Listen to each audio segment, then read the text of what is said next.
মহল্লায় যোগ্য ইমাম থাকা সত্ত্বেও গ্রামের সম্মানীয় লোক যারা যারা কিনা অন্যত্রে কর্মরত, কিন্তু দুই ঈদের নামাজ, পশু কোরবানি ও বিয়ে শাদী শেষে নির্দিষ্ট পরিমাণ টাকা নিয়ে থাকলে তাদের জন্য হালাল হবে কিনা, নাকি এটা মহল্লার ইমাম সাহেবের হক?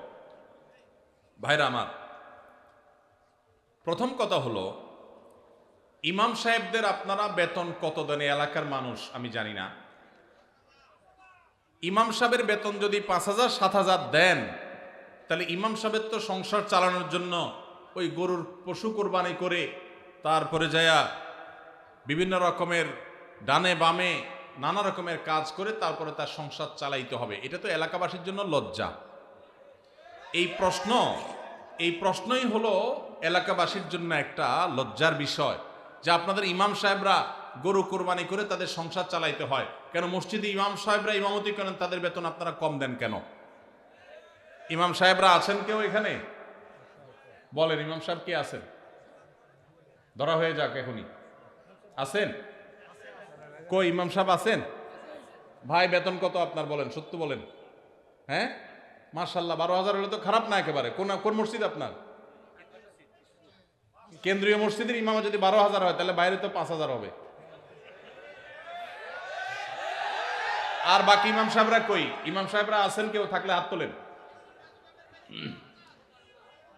ইমাম সাহেবরা অনেকে তারা হয়তো বলতে চান না, আপনাদের মান সম্মান বাঁচানোর জন্য আপনারা ইমাম সাহেবদেরকে, এই এলাকাতে প্রচুর প্রবাসী থাকে আমি জানি। বাবাজি কোন এলাকার, কোন মসজিদের ইমাম? মাশাআল্লাহ, আপনার বেতন কত? 4,000। এই কপালপড়া এলাকার কোন লোক আছে এখানে? আছে? ছি ছি ছি ছি ছি, লজ্জা। ভাই, এই এলাকার মানুষ যারা, ভালো করে শুনে রাখেন, এই মসজিদ কমিটির যারা দায়িত্বশীলরা আছেন, আল্লাহকে ভয় করেন, আল্লাহকে ভয় করেন। আপনার যে ইমাম সাহেব 5 ওয়াক্ত নামাজ পড়ানোর দায়িত্ব নিয়েছেন, এই 5 ওয়াক্ত নামাজ পড়াতে গেলে আর তেমন কোনো কাজ করা যায় না। ইমাম সাহেবদেরকে আপনারা 4,000 টাকা বেতন দেন। ছি ছি ছি, বাংলাদেশে কোনো কাজের লোকের বেতন এখন 4,000 টাকা পাওয়া কঠিন। ইমাম সাহেবদের এই অপমান, এটা কোন অবস্থাতে এলাকাবাসী সহ্য করা উচিত না। এই মসজিদ কমিটির বা এই মসজিদের মুসল্লিরা কেউ থাকলে হাত তোলেন। আমরা আসামি দেখতে চাই। আসামি কই? আসামি আছে এখানে? আল্লাহ তাআলা আমাদের ভাইদেরকে হেদায়েত দান করুন, আমরা দোয়া করি। ভাইদের প্রতি আমি আজকে আহ্বান করে রাখলাম, মেহেরবানি করে ইমাম সাহেবের বেতন বাড়াই দিবেন। এর আগে কুমিল্লার আরেক এলাকাতে এরকম ইমাম সাহেবদের এই অবস্থা। কুমিল্লা জেলার বদনামি করে ফেলবেন তো আপনারা। হ্যাঁ, এত বড় জেলা, এত ঐতিহ্যবাহী জেলা, ইমাম সাহেবদের বেতন 4,000 টাকা। ছি ছি ছি, কোনোভাবে এটা মানা যায় না, কোনোভাবে এটা মানা যায় না। আল্লাহর ওয়াস্তে এটা পরিবর্তন করবেন তো ইনশাআল্লাহ? এই যে ইমাম সাহেব গরু কোরবানি করে টাকা কামাই করবে, খতম পড়ে টাকা কামাই করবে, দোয়া করে টাকা কামাই করবে, কেন? ইমাম সাহেব মসজিদে দায়িত্ব পালন করছে, মসজিদের মধ্যে অনেক ভালো ভালো কাজ করতে পারে, সেগুলো করতে পারবে তখন যখন তাকে এমন বেতন দিবেন যে নিশ্চিন্তে তিনি মসজিদ ভিত্তিক নানামুখী কাজ করতে পারেন। এখন যে বেতন দেন সেটা দিয়ে তার চাল কেনার টাকাই যদি না হয়, তাহলে সেই মসজিদে কোরআন শিক্ষার আসর করবে না দাওয়াতি কাজ করবে, নাকি ধান্দা করে বেড়াবে? এই যে অন্য এলাকা থেকে এসে পশু কোরবানি করে টাকা নেওয়া জায়েজ কিনা এই প্রশ্ন করছেন, এই প্রশ্ন তো এই জন্যই আসছে যে ইমাম সাহেবের যা দেন তা যথেষ্ট হয় না, এই জন্য ইমাম সাহেবের এসব খুঁজে বেড়ানো লাগে। এটা তো লজ্জার কথা। কেন ইমাম সাহেব এগুলো খুঁজতে হবে? এত বেশি বেতন দিবেন যে এই সমস্ত ছোটখাটো কাজ করে ইমাম সাহেব তার পেট পালার চিন্তা করা যেন না লাগে। আল্লাহ আমাদেরকে সেই তৌফিক দান করুন। এখন বাহির থেকে কেউ যদি এসে এগুলো করে, হারাম না, এটা মোটেও হারাম না। কেউ যদি পারিশ্রমিক নিয়ে পরিশ্রম করে, যেখানে টাকা নেওয়া জায়েজ শরীয়তে, যেমন পশু কুরবানি করে টাকা নেওয়া জায়েজ, অতএব কেউ এরকম নিতে চাইলে জায়েজ আছে। এলাকার ইমাম সাহেব নিবে, বাইরে কেউ আসতে পারবে না, এমন কোনো কথা নাই। কোরআন হাদিসে এটা ইমাম সাহেবের হক বলতে কোনো কিছু নাই, যে কেউ করতে পারে। তবে হ্যাঁ, কোনো এলাকার ইমাম সাহেবের বেতন যখন অনেক কম, আরেকজন সচ্ছল মানুষ, তিনি ইমাম সাহেব বেচারার বেতন কম, এলাকাবাসী নালায়েক নাখান্দা, তাদের রুচির বৈকল্য দেখা দিয়েছে, এই জন্য ইমাম সাহেবের বেতন সম্মানজনকভাবে দেয় না। এরকম অবস্থায় বাহির থেকে একজন মানুষ যার অনেক উপার্জন আছে, সে এসে ইমাম সাহেব 2-4 পয়সা এখান থেকে পায়, এটাতে ভাগ বসানো অবশ্যই তার অনুচিত। কিন্তু যদি সে নেয়, এই উপার্জন তার হারাম হবে না, কিন্তু তার এটা রুচির ব্যাপার, এটা তার আখলাক, উত্তম আখলাকের পরিচয় যে সে ইমাম সাহেবের এখানে ভাগ যেন না বসায়। ভাইরা, ইমাম সাহেবদের বেতন বাড়ায় দিবেন তো ইনশাআল্লাহ? এত প্রবাসী এখানে, ইমাম সাহেবদের বেতন 4000-5000 কেন ভাই? আল্লাহ আমাদের সবাইকে হেদায়েত দান করুন। মসজিদের ইমাম সাহেবের জন্য টাকা কালেকশন করে সেই টাকা মসজিদের ফান্ডে জমা রাখা যাবে কিনা? ইমাম সাহেবের জন্য টাকা কালেকশন করে সেই টাকা মসজিদে রাখতে পারবেন কিনা, এই অপকর্মটা ঈদের সময় বেশিরভাগ ঈদগাহে, বেশিরভাগ মসজিদে হয়। টাকা তোলার সময় গামছা নিয়ে বলতেছেন ইমাম মুয়াজ্জিনের হাদিয়া দেন। টাকা উঠছে 20,000, ইমাম মুয়াজ্জিনের 10,000 ভাগ করে দিয়ে বাকিটা মসজিদে রেখে দিচ্ছেন। মসজিদ কমিটির লোকেরা পরিষ্কার একটা হারাম কাজ করলেন। মনে করছেন আল্লাহর ঘরের জন্য দুর্নীতি করলে আল্লাহ ছেড়ে দিবে না? টাকা তোলার সময় যদি ইমাম মুয়াজ্জিনের জন্য বলেন, তাহলে এটি ইমাম মুয়াজ্জিনকেই দিতে হবে, ওইটা মসজিদে রাখতে পারবেন না। টাকা যদি ইমাম সাহেবের জন্য বলেন যে ইমাম সাহেবের হাদিয়া, মুয়াজ্জিন সাহেবের হাদিয়া, যেটা বলে তুলবেন সেটাই করতে হবে। নসুল ওয়াকিফে কানাসি শারিয়া, দাতা যে জন্য দিবে আপনাকে সেই খাতে খরচ করতে হবে। আপনি ইমাম সাহেবরে সামান্য কিছু দিয়া, বুঝ দিয়া বাকিটা মসজিদে রেখে দিয়েছেন, এটার নাম দুর্নীতি। এটার নাম কি? এটা জায়েজ নাই। অনেক কমিটির ভাইরা এটা করেন, চিন্তা করছে সারা জীবন নিজের জন্য চুরি, 2 নম্বরই দুর্নীতি করলাম, এবার আল্লাহর ঘরের জন্য একটু 2 নম্বরই করি। জায়েজ হবে? ভাইরা আমার, এই জন্য সতর্ক থাকতে হবে, খবরদার। আর ইমাম সাহেবদেরকে বসায়া ঈদের দিন গামছা নিয়ে তাদের জন্য টাকা তোলা, এটাও তো আরেক লজ্জার কথা। ইমাম সাহেবদেরকে হাদিয়া দিবেন, এটার জন্য তাদেরকে বসায় রেখে তাদের সামনে ভিক্ষা করবেন, টাকা তুলবেন, এটা তো অপমানজনক কথা ইমাম সাহেবদের জন্য। কেন রে ভাই? এলাকাবাসী বিভিন্নভাবে ইমাম সাহেবদের ঈদ উপলক্ষে, ঈদের তারা বেতন পাবে, বেতনের পাশে এক্সট্রা একটা বোনাস পাবে, সেই ব্যবস্থা করা যায় না? নিজেরা বেতন দানের টাকা বাড়াই দিয়া ইমাম সাহেবদেরকে, মুয়াজ্জিনদেরকে বোনাস দিবেন, তাদেরকে ভিক্ষা দিবেন না, তাদেরকে অপমান করবেন না। যে এলাকাবাসী তাদের ইমামকে সম্মান করতে পারে না, মর্যাদা দিতে পারে না, তাদের চাইতে হতভাগা, তাদের চেয়ে দুর্ভাগা আর কেউ হতে পারে না। ভাইরা আমার, কুমিল্লার বদনামি শুরু হয়ে যাবে তো এরকম একের পরে প্রশ্ন এগুলাই আসতেছে। আপনারা সবাই ইমাম সাহেবদের হক আদায় করার চেষ্টা করবেন তো ইনশাআল্লাহ? আর ইমাম সাহেব যারা, তাদেরকেও বলতেছি, আপনারাও নিজেদের আত্মমর্যাদা বজায় রাখবেন, প্রয়োজনে না খায় থাকবেন, কিন্তু নিজের মান সম্মান নষ্ট করে টাকা কামাই করতে যাবেন না। আল্লাহ আমাদের ইমাম সাহেবদেরকে সেরকম ইমাম হওয়ার তৌফিক দান করুন। এরপরে প্রশ্ন হলো, গ্রামের নাম কৃষ্ণপুর, অতএব কারণে মসজিদ ও মাদ্রাসার নামের পূর্বে কৃষ্ণ শব্দটি ব্যবহার হচ্ছে, এতে গ্রামের লোকদের করণীয় কি? কোনো অসুবিধা নাই ভাই। কৃষ্ণপুর ইসলামিয়া হাফিজিয়া মাদ্রাসা, কৃষ্ণপুর বাইতুর রহমান মসজিদ, কথার কথা, কোনো অসুবিধা নেই। জায়গার নাম যেটা আছে, সেই নামের মধ্যে যদি কোনো আপত্তিকর কোনো শব্দ থাকে যেটা মুসলমানের বিশ্বাসের সাথে যায় না, জায়গার নাম হিসাবে সেটা উল্লেখ করলে গুনাহ হবে না। তবে যদি খুব বেশি আপত্তিকর নাম থাকে, যথাযথ নিয়মে প্রশাসনের কাছে এলাকাবাসী সবাই মিলে দাবি দাওয়া তুলে সেটার পরিবর্তনের চেষ্টা করা যেতে পারে, যদি সেরকম আপত্তিকর হয়। তবে এই যে কৃষ্ণপুর নাম আছে, এই কৃষ্ণপুর নাম এটা কোনো মসজিদ বা মাদ্রাসার সামনে বা শুরুতে থাকলে, যেমন এখানে আপনারা লিখছেন কৃষ্ণপুর ইসলামিয়া হাফিজিয়া মাদ্রাসা, কোনো অসুবিধা নেই, এটা জায়গার নাম। ঠিক একইভাবে কৃষ্ণপুর, কথার কথা, বাইতুর রহমান মসজিদ, বাইতুল করিম মসজিদ, জায়গার নাম লিখেছেন, কোনো অসুবিধা নেই। আপনি এখানে বিশ্বাস, আপনি কৃষ্ণের প্রতি বিশ্বাস করেছেন এমন কথা না, শুধু জায়গার নাম হয়েছে বিধায় এটার কারণে আপনার কোনো গুনাহ হবে না।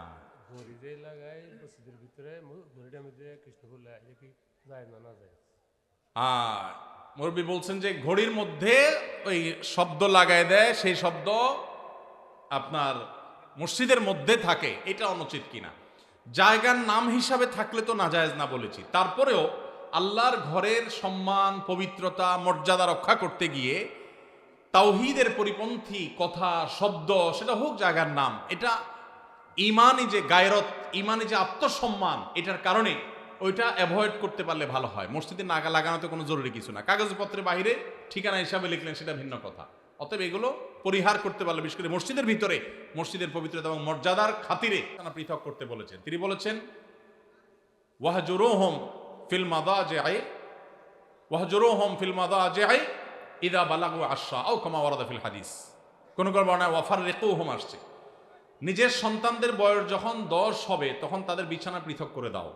এক কম্বলে এক কাঁথার নিচে দুজন ঘুমাবে না, তখন আলাদা আলাদা হবে। যদি বিছানা পৃথক করা বলতে আলাদা খাট আলাদা চকিতে শোয়ানোর মতো আর্থিক সঙ্গতি না থাকে, তাহলে একই কক্ষেও যদি থাকে তো মাঝখানে পার্টিশন থাকবে, কোলবালিশ জাতীয় কিছু থাকবে, আলাদা কম্বল কাঁথা থাকবে, একই কাপড়ের ভিতরে বা একই কাপড়ের নিচে ঘুমাবে না। এটা নানাবিধ অনাচারের পথকে উন্মুক্ত করে। আরও আগে থেকে যদি বাচ্চাকে অভ্যাস গড়ে তোলা হয় সেটা সবচেয়ে ভালো।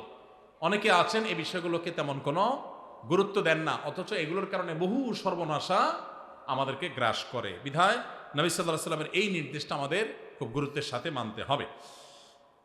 এরপরে প্রশ্ন হলো, জানাজার পরে দাফনের পূর্বে মুনাজাত করা জায়েজ কিনা? জানাজার পরে, দাফনের আগে কোনো দোয়া নেই। জানাজার পরে অনেক এলাকাতে জানাজার নামাজের পরে ইমাম সাহেব মুসল্লিদেরকে নিয়ে দোয়া করে, এটা সুন্নাত দ্বারা সাব্যস্ত নয়। জানাজার নামাজটাই তো দোয়া। জানাজার নামাজের মধ্যে আপনি পড়লেন আল্লাহুম্মা ফিরলি হাইয়িনা ওয়া মাইয়িতিনা, আল্লাহ মাই আমাদের মৃতদেরকে মাফ করে দেন, কিন্তু জানাজার নামাজে এটা পড়লেন, পড়েই তো সালাম ফিরালেন। পুরো জানাজার নামাজটাই তো দোয়া, তাহলে সালাম ফেরানোর পর আবার কিসের দোয়া? এই জন্য এই দোয়া সুন্নাহ সম্মত নয়। তবে মাইয়েতকে দাফন করার পর, কবরে রাখার পর, দাফন করে শেষ করার পর কেবলামুখী হয়ে যারা দাফন কাজে শরীক হয়েছেন সবাই যার যার মতো করে কেবলামুখী হয়ে মুর্দার জন্য দোয়া করা সুন্নাত। সেটা দাফনের আগে না পরে? দাফনের পরে কেবলামুখী হয়ে দোয়া করা সুন্নাত। সুন্নাতটা আমরা অনেকে জানি না, বেদাতটা ঠিকই জানি। সুন্নাতের খবর নাই, বেদাত নিয়ে টানাটানি। এই জন্য এই সুন্নাত যেহেতু আলোচনা নাই, জানাশোনা নাই, এটা আমরা জিন্দা করবো ইনশাআল্লাহ। ঠিক আছে না? মাইয়াতকে কবরে রেখে দাফন করে কেবলামুখী হয়ে আমরা হাত তুলে দোয়া করব। কি দোয়া করব? দোয়া করব, নবী সাল্লাল্লাহু আলাইহি ওয়াসাল্লাম বলেছেন, সালু লি আখিকুম আত-তাসবীত, তোমরা তোমাদের ভাই যাকে দাফন করলা তার জন্য আল্লাহর কাছে দোয়া করো, সেই জন্য ঈমানের উপরে এখন মুনকার নাকিরের প্রশ্নের জবাবে যেন টিকে থাকতে পারে, অটল থাকতে পারে, সেজন্য আমরা মাইয়াতের জন্য দোয়া করব ইনশাআল্লাহ। মসজিদের রেগুলার ইমাম সাহেব থাকা সত্ত্বেও তারাবির জন্য অন্য কোনো ইমাম আনা জায়েজ আছে কিনা? আনা যাবে, কোনো অসুবিধা নাই। এই প্রশ্ন সব বোধহয় ইমাম সাহেবরা বাউ করে দিছে, সব তাদের স্বার্থের প্রশ্ন। ইমাম সাহেবরা দেয় নাই, তাহলে মুফতাদের ইমাম সাহেবকে মহব্বত করেন, টাকা দিবেন না, কিন্তু ইমাম সাহেবদের পক্ষে প্রশ্ন করবেন। মাশাআল্লাহ, এটা কেমন মহব্বত হইল? যাই হোক ভাই, ইমাম সাহেব যদি ভালো হাফেজ না হন, তেলাওয়াতের সৌন্দর্য আহামরি না থাকে, বাহির থেকে হাফেজ নিয়ে আসলে কোনো অসুবিধা নেই। এটা কোনো কথা না যে ইমাম সাহেবের পিছনেই নামাজ পড়া জরুরি। তবে হ্যাঁ, কোনো যৌক্তিক কারণ ছাড়া অনেক এলাকাতে আছে কমিটির সাথে ইমাম সাহেবের ভালো সম্পর্ক নাই, শত্রুতা করে এখন বাহির থেকে লোক হায়ার করে আনে। এটা অন্যায় কথা, এটা জুলুম। যার পিছনে নামাজ পড়বেন তার প্রতি আপনার যদি এতটুকু শ্রদ্ধাবোধ না থাকে তাহলে অবশ্যই সেটা অনুচিত কাজ, সেটা গর্হিত কাজ। এই জন্য এটা করা জায়েজ হবে না। আমি একজন প্রাইমারি স্কুলের শিক্ষক। সকাল 9টা থেকে 4টা পর্যন্ত আমার কর্মঘণ্টা, 4:15 পর্যন্ত আমার কর্মঘণ্টা। 5 বছর বয়সী বাচ্চা থেকে শুরু করে 12 বছরের শিক্ষার্থী পড়ে। প্রতিটা ক্লাসের সময়কাল 40 মিনিট। সকালে 3-4টা ক্লাস নিলে শরীর আর চলে না। পরবর্তী ক্লাসগুলো শুরুর ক্লাসের মতো মনোযোগ দিতে পারি না। তাতে কি আমার বেতনের টাকার কোনো প্রবলেম হবে? শত শত কোমলমতি শিক্ষার্থী সামলানো অনেক কষ্টকর হয়। ভাইরা আমার, আল্লাহ কোরআনে বলেছেন, লা ইউকাল্লিফুল্লাহু নাফসান ইল্লা উসআহা, সাধ্যের বাইরে কোনো কিছু করতে আল্লাহ আমাদেরকে বাধ্য করেন নাই। এই জন্য আমাদের উচিত হবে যে আমরা যারা চাকরি করব, যতক্ষণ সাধ্য থাকে ততক্ষণ আমরা মনোযোগ দিয়ে কাজ করব। আমার এনার্জি আর কুলাচ্ছে না। আগে প্রথম আইসা যেরকম করতে পারছি সকালের দিকে, দুপুরের পরে শরীরে এনার্জি একটু কমে যাবে, এটা স্বাভাবিক। এর কারণে ইনশাল্লাহ আপনি আল্লাহর কাছে পাকড়াও শিকার হবেন না। যদি আপনি ইচ্ছাকৃত গাফিলতি করেন, মোবাইল টিপাটিপি করে সময় নষ্ট করেন, বাচ্চাদের ক্লাসে দেরিতে যান, তাহলে সেজন্য আল্লাহর কাছে জব দিয়ে করা লাগবে। কিন্তু আপনার এনার্জি কমে গেছে, প্রথম ক্লাসের মতো মনোযোগ আর ধরে রাখতে পারছেন না, এর কারণে আপনি গুনাহগার হবেন না। আলহামদুলিল্লাহ, এরকম শুদ্ধ সুস্থ চিন্তা করার মানুষ যে আছে, বান্দার হক সম্পর্কে এতটা সচেতন মানুষ আছে, এটাই তো একটা সমাজের জন্য আনন্দের বিষয়। আলহামদুলিল্লাহ, সন্দেহাতীতভাবে এটা একটা সুখের সংবাদ যে একজন ভাই চাকরি করে, স্কুলে চাকরি করে তার ঠিকঠাক মতো বেতনটা হালাল হচ্ছে কিনা, তার মনোযোগ কমে যাচ্ছে, সেজন্য আল্লাহর কাছে দায়ী থাকবেন কিনা, এই যে চিন্তা মনে আসছে, এটাকেই বলে ঈমানী চেতনা। এই ঈমানী চেতনাই তো আমাদেরকে ভালো মানুষের দিকে নিয়ে যায়। আল্লাহ আমাদের এই ভাইকে আরো বেশি ঈমান আমল বাড়ানোর তৌফিক দান করুন। মুয়াবিয়াকে কি সাহাবী হিসাবে সম্মান করা যাবে? নাউজুবিল্লাহ, এটা কেমন প্রশ্ন করেছেন? যে ভাই প্রশ্ন করেছেন তার হয়তো জানার ঘাটতি আছে। মুয়াবিয়া রাদিয়াল্লাহু তাআলা আনহু নবী করিম সাল্লাল্লাহু আলাইহি সাল্লামের অত্যন্ত স্নেহভাজন, অত্যন্ত স্নেহধন্য সাহাবীদের একজন। সাহাবী হিসাবে সম্মান করা যাবে কিনা, মানে সিনিয়র সাহাবীরা তাঁর জীবদ্দশায় সিনিয়র বড় বড় সাহাবীদের কেউ তাকে অসম্মান করেছেন দেখাতে পারবেন? তাহলে আপনার মনে প্রশ্ন কোত্থেকে আসলো? সাহাবীদের মধ্যে নিজেদের মধ্যে বহু বিষয়ে মতপার্থক্য হয়েছে, এমনকি যুদ্ধ পর্যন্ত হয়েছে। নবীজি সাল্লাল্লাহু আলাইহি সাল্লাম পরিষ্কারভাবে নিষেধ করেছেন যে আমার সাহাবীদেরকে গালমন্দ করবে না, সমালোচনা করবে না।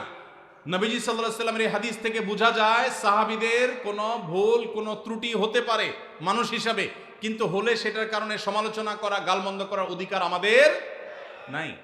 আপনার বাবা যদি তার কোনো ভুল হয়, আপনি কি সেটা সমালোচনা করে বেড়াবেন?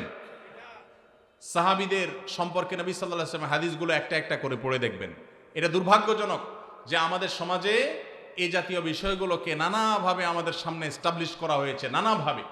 দেখুন, সাহাবীরা সবাই ভুলের ঊর্ধ্বে, সবাই নিষ্পাপ, মাসুম, এটা আহলে সুন্নাত জামাতের কারোর আকীদা বিশ্বাস না। কিন্তু তাদের যদি কোনো ব্যক্তিগত সিদ্ধান্তে ভুল হয়, ইজতিহাদি বুঝার কোনো ভুল হয়, আপনি আমি সমালোচনা করবার কোনো অধিকার নবী সাল্লাল্লাহু আলাইহি সাল্লাম আমাদেরকে দেন নাই। কে সাহস দিয়েছে আপনাকে যে আপনি আল্লাহ নবী সাল্লাল্লাহু আলাইহি সাল্লামের সাহাবীর দোষ বা ভুল চর্চা করবেন, সমালোচনা করবেন? মনে রাখবেন, কোরআনের আয়াতে আয়াতে দেখবেন আল্লাহ তাআলা সাহাবীদের পুরো সাহাবীদের, পুরো জামাতের বিভিন্ন প্রশংসামূলক বাক্য ব্যবহার করেছেন। সীমাহুম ফি উজুহিহিম মিন আসারিস সুজুদ তারাহুম রুকআন সুজদান ইয়াবতাগুনা ফাদলাম মিনাল্লাহি ওয়া রিদওয়ানা। সাহাবীরা আল্লাহ বলছেন তারা আল্লাহর সন্তুষ্টি চায়, অন্য কিছু চায় না, ইখলাস আছে তাদের, আর আপনি সমালোচনা করেন কিভাবে? ভাইরা আমার, মুয়াবিয়া রাদিয়াল্লাহু তাআলা আনহু কে জানেন? তিনি সেই সাহাবী যাকে নবী সাল্লাল্লাহু আলাইহি সাল্লাম ওহী লেখার দায়িত্ব দিয়েছেন, কাতেবে ওহী। সহজ কথা না। জিবরিল আলাইহিস সালাম যখন নবীজির কাছে ওহী নিয়ে আসতেন, তিনি লেখা জানতেন না, নবীজি লেখা জানতেন না। কত বড় বিশ্বাস করলে, কত বড় আস্থা থাকলে মুয়াবিয়া রাদিয়াল্লাহু তাআলা আনহু লিখছেন, কি লিখছেন নবীজি? তিনি যেহেতু লেখাপড়া জানতেন না, তিনি উম্মি ছিলেন, কি লিখছেন তিনি জানেন না। কত বড় বিশ্বাস থাকলে তাকে দিয়ে নবী সাল্লাল্লাহু আলাইহি সাল্লাম ওহী লেখাইছেন। সেই কাতেবে ওহী, তিনি সাহাবী হিসাবে পরিপূর্ণ মর্যাদা পাবেন। ভাইরা আমার, ঈমান নিয়ে যারা নবীজিকে দেখেছেন এবং ঈমানদার অবস্থায় গেছেন, তাদের যদি কোনো ভুল ত্রুটি হয়ও, আপনারা একটা হাদিস সহিহ বুখারীতে পাবেন। নবীজি বলেছেন, যারা বদরের যুদ্ধে শরীক হয়েছে, অংশগ্রহণ করেছে, তাদের সম্পর্কে নবীজি সাল্লাল্লাহু আলাইহি সাল্লাম বলেছেন যে আমালু মা শি'তুম কাদ গাফারাল্লাহু লাকুম। যারা বদরে শরীক হয়েছ, তোমরা যা খুশি করো, আল্লাহ তোমাদের মাফ করে দিয়েছে। আল্লাহ যদি মাফ করে দেয়, আপনি সমালোচনা করার কি? আপনার আমার সমালোচনা করার রাইট আছে? এরকম সাহাবীদের নিয়ে এরকম আরো বহু হাদিস আছে। সব হাদিসগুলোকে সামনে রাখলে বোঝা যায় এটা আমাদের ঈমানের যে ধ্বংসাত্মক একটি বিষয়। আমরা তাদের কোনো দোষ, কোনো ভুল, এটা থেকে শিক্ষা গ্রহণ করব, চর্চা নয়, সমালোচনা নয়। সাহাবীরা ব্যক্তি হিসাবে, মানুষ হিসাবে বিশেষ কোনো ভুল কারোর দ্বারা হতে পারে, এটার ঊর্ধ্বে তারা না, তারা মাসুম না। কিন্তু সাহাবীদের যে পুরো জামাতে সাহাবা, সেটা মৌলিকভাবে মোটা দাগে এটা আমাদের জন্য অনুসরণীয়, অনুকরণীয়। কিন্তু ব্যক্তি হিসাবে, ব্যক্তি কেন্দ্রিক ভুল ভ্রান্তি থেকে তারা সবাই ঊর্ধ্বে, মাসুম ছিলেন, এটা কারোর বিশ্বাস না। কিন্তু তাদের প্রতি অভক্তি, অশ্রদ্ধা, তাদের সমালোচনা করা, গালমন্দ করা আহলে সুন্নাত জামাতের সমস্ত উলামায়ে কেরামের ঐক্যমতে এটি নাজায়েজ, এটি গুনাহ এবং এটি বিভ্রান্তি। সাহাবীদের সমালোচনার এই কাজ শুরু করেছে শিয়ারা সবচেয়ে বেশি। তারা আম্মা জান আয়েশা রাদিয়াল্লাহু আনহাকে গালমন্দ করে, আবু বকর রাদিয়াল্লাহু আনহুকে গালমন্দ করে, আলী রাদিয়াল্লাহু আনহুকে গালমন্দ করে, আর অনেক সাহাবীকে, আলী রাদিয়াল্লাহু আনহু ছাড়া অন্য যে সমস্ত ওমর রাদিয়াল্লাহু আনহুকে গালমন্দ করে, তারা নবীজি সাহাবীদেরকে গালমন্দ করে। এটা শিয়াদের কাজ। আল্লাহ তাআলা আমাদেরকে এই সমস্ত গুনাহ থেকে বেঁচে থাকার তৌফিক দান করুন। সুদে টাকা লাগায় এমন ব্যক্তি সমাজে বিচার করে, তার বিধান কি? সুদে টাকা লাগায় এই রকম আসামি থাকলে তার নিজেরই তো বিচার করা উচিত। সে আবার কিসের বিচার করবে? মুসলমানদের সমাজে হারামখোররা কখনো বিচারকের আসনে বসতে পারা উচিত না। মুসলমানদের উচিত এগুলোকে সতর্ক করা, এগুলোর ব্যাপারে সতর্ক থাকা। আল্লাহ আমাদেরকে তৌফিক দান করুন। যে সমস্ত মানুষ হারামের সাথে খুল্লম খোলা সম্পর্ক, মুসলমানদের সমাজে কিভাবে তাদেরকে বিচারক হিসেবে ডাকেন? আর ভালো মানুষের কি অভাব পড়ছে এলাকা? সুদখোর ছাড়া ভালো মানুষ কি নাই এলাকায়? তাহলে কেন সুদখোরকে দিয়ে বিচার করতে হবে? যে আল্লাহর ভয় যার মধ্যে নাই সে কিভাবে ন্যায়সঙ্গতভাবে বিচার করবে? কিভাবে আশা করা যায়? আল্লাহ আমাদের ভাইদেরকে সবাইকে হেদায়েত দান করুন। যারা সুদের কারবারে জড়িয়ে আছেন, আল্লাহর ভয়ে হারাম থেকে সরে আসুন। আইডি কার্ড ও পাসপোর্ট বানানোর কাজ করা হালাল নাকি হারাম? আইডি কার্ড বা পাসপোর্টের কাজ, অর্থাৎ কারোর আইডি কার্ড পাসপোর্ট লাগবে, সেটার জন্য কাগজপত্র রেডি করলেন, অনলাইনে ফর্ম ফিল আপ করে দিলেন, এসব কাজ টাজ করে আপনি ফি নিলেন, এটা জায়েজ আছে। কিন্তু আপনি আইডি কার্ড এবং পাসপোর্ট অবৈধ উপায়ে যেটা পাওয়ার কথা না সেটা পাওয়াই দিবেন, যেটা 10 দিনে পাওয়ার কথা সেটা 5 দিনে পাওয়াই দিবেন, এই রকম করে যদি আপনি অফিসারদের সাথে তলে তলে লিঙ্ক করে ঘুষের লাইন করে আর ক্লায়েন্টের কাছ থেকে টাকা নেন, তাহলে সেই উপার্জন আপনার হারাম। কথা কি বুঝাতে পারছি? একটা হলো যে আপনার একটা দোকান আছে, কম্পিউটার দোকান আছে, নেট সার্ভিস আছে, আপনি অনলাইনে ফর্ম ফিল আপ করে দিলেন, কাগজপত্র আগায় জোগায় দিলেন, এটার জন্য ফি আপনি 2000 4000 আপনি নিতে পারবেন। কিন্তু আপনি ক্লায়েন্টের কাছ থেকে অতিরিক্ত টাকা নিয়ে ওই পাসপোর্ট অফিসার, এনআইডি কার্ডের ওই অফিসারে আপনি ঘুষ দিলেন, দিয়া আপনি কাজটা করে আনলেন। এই ঘুষের কারবার করে অবৈধ কাজ করলেন, আগের দেরির কাজ আগের করাইলেন, লাইন ব্রেক করাইলেন, নানামুখী যে শয়তানিগুলো আমাদের দেশে হয়, অবৈধ কাজ হয়, এগুলোর জন্য যদি টাকা লেনদেন করেন তাহলে আপনার এই ব্যবসা হালাল হবে না। আজ এত টাকা কালেকশন করা হলো, কিছু মনে না করলে জানতে পারি আপনার হাদিয়া কত টাকা? ভাইরা আমার, আলহামদুলিল্লাহ, আল্লাহ শুকর। প্রথম কথা হলো যে ওয়াজ মাহফিলে বা দিনই কাজে, এমনি তো আমি ওয়াজ মাহফিলে যাই না। আপনাদের এলাকার এই ভাই, কি নাম ওনার, হানিফ ভাই বোধহয়, হানিফ ভাই, উনি আমাদের অফিসে লোক পাঠাইছেন। তিনি বলতেছেন যে আমাদের অফিস থেকে লোক নাকি বলছে যে আমরা এই মাহফিল করব। এটা বহু কয়েক মাস আগের কথা, আমাদের মনে নাই। যেহেতু ভাই বলছেন, মুসলমান তো মিথ্যা বলবে না, তাহলে হয়তো আমাদের কেউ বলছে। আমরা সেই ওয়াদা রক্ষা করার জন্য আসছি। আসার ক্ষেত্রে আমি হানিফ ভাইকে আমার অফিস থেকে শর্ত দিয়ে দিছি যে মাহফিল করার পর আমাকে কোনো টাকা পয়সা, কোনো হাদিয়া দিবেন না, এই শর্তে আমি আসতে পারি। আলহামদুলিল্লাহ, ওনার সাথে আমার চুক্তি হয়েছে হানিফ সাহেবের কাছে, আমি খাবো না, কোনো হাদিয়াও নেব না। আলহামদুলিল্লাহ, আমি এখানে খানাও খাই নাই, হাদিয়াও নেব না, ইনশাল্লাহ এই চুক্তি করেই আমি আসছি। কোনো জায়গায় কেউ যদি আমাদের পথ খরচ দেয় বা হাদিয়া দেয়, আলহামদুলিল্লাহ, আমরা যেখানে মানুষ খুব জোরাজোরি করে নেই। আর যদি কোনো মসজিদ মাদ্রাসা হয় বা দিনী প্রতিষ্ঠান হয়, সচরাচর আমরা চেষ্টা করি পথ বড়াটাও নিজের পকেট থেকে দিয়ে যাওয়ার।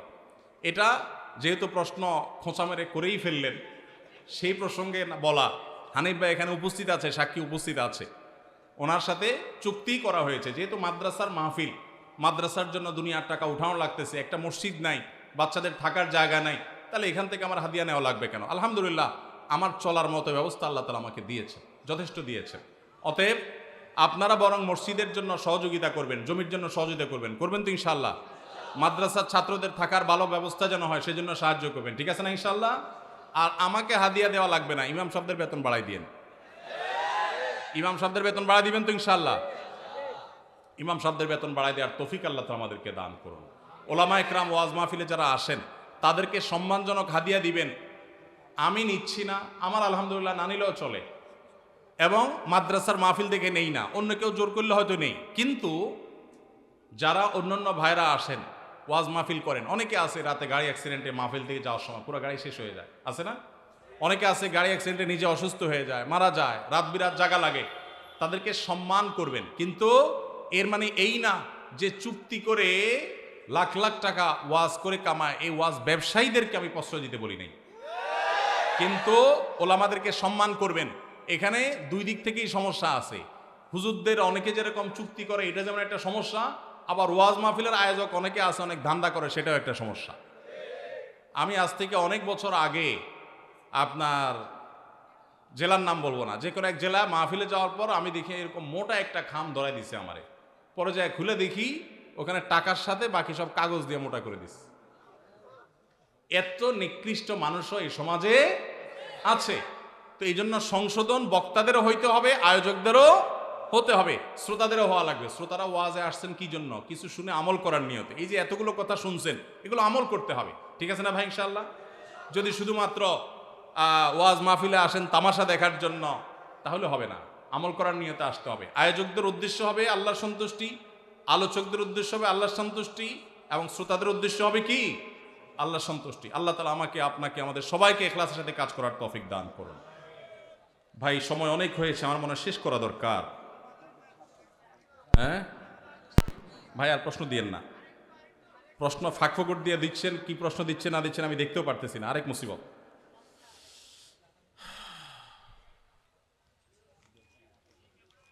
জি ভাই, এরপরে প্রশ্ন হলো, রিজিকে বরকত এবং ভাগ্য সুপ্রসন্ন হবে কোন আমল করলে? ভাইরা আমার, এই যে শবে বরাত আসছে, ভাগ্যে ভালো কিছু লেখা হয় শবে বরাতে, এই বিশ্বাস থেকে হুমড়ি খেয়ে মানুষ মসজিদে আসে, ঠিক না ঠিক? ভাগ্যে ভালো কিছু লেখা হয় কবে? একটা হলো মানুষের সৃষ্টিরও 50,000 বছরে আল্লাহ তাআলা ভাগ্য নির্ধারণ করেছেন। আরেকটা হলো প্রতি বছর যেই রাতে আল্লাহ কোরআন নাজিল করেছেন, আল্লাহ সূরা দুখানে বলেছেন, সেই রাতে অর্থাৎ লাইলাতুল কদরে আল্লাহ তাআলা সব গুরুত্বপূর্ণ বিষয় ধার্য করেন। শবে বরাত যেটাকে আমরা বলি মধ্য শাবানের রাত, এই রাতে ভাগ্য নির্ধারণ হয়, এই মর্মে বিশুদ্ধ হাদিস বর্ণিত নাই। তারপরে আমরা জেনারেলি বলি, ভাগ্যে যেন ভালো কিছু আল্লাহ লেখেন, আপনার নসিবে যেন ভালো কিছু আসে, আপনার রিজিকে যেন আল্লাহ বরকত দান করেন, এর জন্য বেশ কিছু আমল আমরা কোরআন হাদিসের আলোকে বলতে পারি, সাজেশন দিতে পারি। তবে তার আগে আমাদেরকে জানতে হবে যে ভাগ্য সুপ্রসন্ন হওয়া বা রিজিকে বরকত হওয়া বলতে কি বোঝায়। ভাই, রিজিকে বরকত হওয়া বলতে বোঝায় আপনি যা কামাই করবেন এর ভিতরে আল্লাহ তাআলা কল্যাণ দিবেন, যা কামাই করবেন এর ভিতরে বরকত হবে। প্রাচুর্য না, অনেক টাকা না, যা হবে এটাতে কি হবে? বরকত হবে। আমরা কি বরকত চাই না সম্পদ বেশি চাই? বরকত চাই। বরকত যদি চান, এক নম্বর হলো ঈমান এবং তাকওয়া লাগবে। আল্লাহ বলেছেন, ওয়ালাউ আন্না আহলাল কুরআন আমানু ওয়াত্তাকাও লাফাতাহনা আলাইহিম বারাকাতিম মিনাস সামা। যদি কোনো জনপদের লোকেরা ঈমান আনে, আল্লাহর ভয় অন্তরে লালন করে, আল্লাহ বলেছেন আসমান থেকে বরকতের সব দুয়ার খুলে দেওয়া হবে। এজন্য ভাই, ঈমান যদি থাকে, তাকওয়া যদি থাকে, গুনাহমুক্ত জীবন গড়ার সংকল্প যদি থাকে, বরকত আসবে জীবনে। নাম্বার 2, ইস্তেগফার বেশি বেশি করলে, আল্লাহ বলেছেন সূরা নূহের মধ্যে, যদি কেউ ইস্তেগফার করে, নূহ আলাইহিস সালাম তার জাতিকে বলেছেন, ফাকুলতু আস্তাগফিরু রাব্বাকুম ইন্নাহু কানা গাফফারা ইউরসিলিস সামাআ আলাইকুম মিদরারা ওয়া ইউমদিদুকুম বিআমওয়ালিন ওয়া বানিন ওয়া ইয়াজআল লাকুম জান্নাতিন ওয়া ইয়াজআল লাকুম আনহারা। আল্লাহ নবী নূহ আলাইহিস সালাম বলেছেন, আমি আমার জাতিকে বলেছি তোমরা আল্লাহর কাছে ইস্তেগফার করো, ক্ষমা প্রার্থনা করো। বেশি বেশি ইস্তেগফার করলে আল্লাহ তাআলা রিজিকের মধ্যে বারাকা দিবেন, অভাব দূর করবেন, সম্পদে এবং সন্তানে আল্লাহ তাআলা বরকত দান করবেন। তাহলে 2 নম্বর আমল হলো ইস্তেগফার করা, রিজিকে বরকত হবে ইনশাআল্লাহ। নাম্বার 3, শুকর আদায় করা। আল্লাহ বলেছেন, লা ইন শাকারতুম লা আযীদান্নাকুম। আপনি কোনো কিছু পেয়েছেন, আলহামদুলিল্লাহ বলেন, যা পাইছেন শুকর আদায় করেন, আল্লাহ নেয়ামত বাড়ায় দিবেন। নাম্বার 4, দান সাদাকা করা। আল্লাহ তাআলা বলেছেন, ইয়ামহাকুল্লাহুর রিবা ওয়া ইউরবিস সাদাকাত। আল্লাহ সুদকে ধ্বংস করবেন, তবে সাদকা এবং দান এটাকে আল্লাহ তাআলা বাড়িয়ে দিবেন। এই জন্য কেউ যদি দান করে, আল্লাহ তাআলা তাকে কি দেন? বরকত দান করেন তার রিজিকে। তারপরে 5 নম্বর হলো আত্মীয়তার সম্পর্ক রক্ষা করা। নবীজি সাল্লাল্লাহু আলাইহি সাল্লাম বলেছেন, মান সাররাহু আন ইউবসাতা লাহু ফি রিজকিহি আও ইউনসালাহু ফি আথারিহি ফালিয়াসিল রাহিমা। যে ব্যক্তি চায় তার আত্মীয়তার সম্পর্কে, যে ব্যক্তি চায় তার হায়াতে বরকত হোক, তার রিজিকে বরকত হোক, সেই জন্য আত্মীয়তার সম্পর্কের সাথে সম্পর্ক ভালো রাখে, আত্মীয়দের সাথে, অর্থাৎ রক্ত সম্পর্কে আত্মীয়দের সাথে যেন সম্পর্ক কানেক্টেড রাখে, বিচ্ছিন্ন না করে, তাহলে তার রিজিকে এবং হায়াতে বরকত হবে। এবং সর্বশেষ আরেকটা আমল বলতে চাই, সেটা হলো খাবারের ক্ষেত্রে একত্রিত হয়ে বসে খাবার খাওয়া। এই সুন্নত আমাদের সমাজ থেকে বিদায় হয়ে গেছে, আমরা অনেকে জানি না। আবু দাউদের একটি হাদিস বর্ণিত হয়েছে, নবীজি সাল্লাল্লাহু আলাইহি সাল্লামের কাছে এক ব্যক্তি বললেন, হে আল্লাহর রাসূল, আমরা খাই কিন্তু অনেক খাওয়ার পরেও পরিতৃপ্ত হই না, পেট ভরে না, খাবারের চাহিদা পরিপূর্ণ মিটে না, কারণটা কি? নবীজি সাল্লাল্লাহু আলাইহি সাল্লাম বলেছেন, তোমরা সম্ভবত আলাদা আলাদা প্লেটে খাও, আলাদা আলাদা সিঙ্গেল খাও। তখন নবীজি সাল্লাল্লাহু আলাইহি সাল্লাম বলেছেন, তোমরা সবাই একসাথে খানা খাবে, আল্লাহ তাআলা তোমাদের খাবারে বরকত দান করবেন। একসাথে খানা খাবে এবং বিসমিল্লাহ বলে খাবে, এই 2টা কাজ করলে আল্লাহ তাআলা তোমাদের খাবারে বরকত দান করবেন। এজন্য ভাইরা, বাসা বাড়িতে এক প্লেটে, স্বামী স্ত্রী 2জন আছেন, এক প্লেটে খাবেন। বাচ্চাদেরকে নিয়ে বড় প্লেট নিয়ে খানা খাবেন, এটা সুন্নত। নবীজি সাল্লাল্লাহু আলাইহি সাল্লাম উৎসাহ দিয়েছেন, কিন্তু আমাদের সমাজ থেকে এটা এখন হারিয়ে গেছে, নাই বললে চলে। আমরা সবাই যার যার মতো খানা খাই। এজন্য এই কাজটাও আমাদের আমলে, আমাদের রিজিকে, আমাদের হায়াতে বরকত এনে দিবে ইনশাআল্লাহ। সর্বশেষ প্রশ্ন, আকিকা না দিলে কি শিশুর বিপদ কাটে না? আকিকা না দিলে শিশুর বিপদ কাটে না এমন কোনো কথা কোরআন হাদিসে নেই। তবে আকিকা দেওয়া এটা গুরুত্বপূর্ণ একটা আমল। আল্লাহ কাউকে পুত্র সন্তান দান করলে 2টি ছাগল, আর কন্যা সন্তান দান করলে 1টি ছাগল জবাই করা, এটা নবীজি সাল্লাল্লাহু আলাইহি সাল্লামের সুন্নাহ।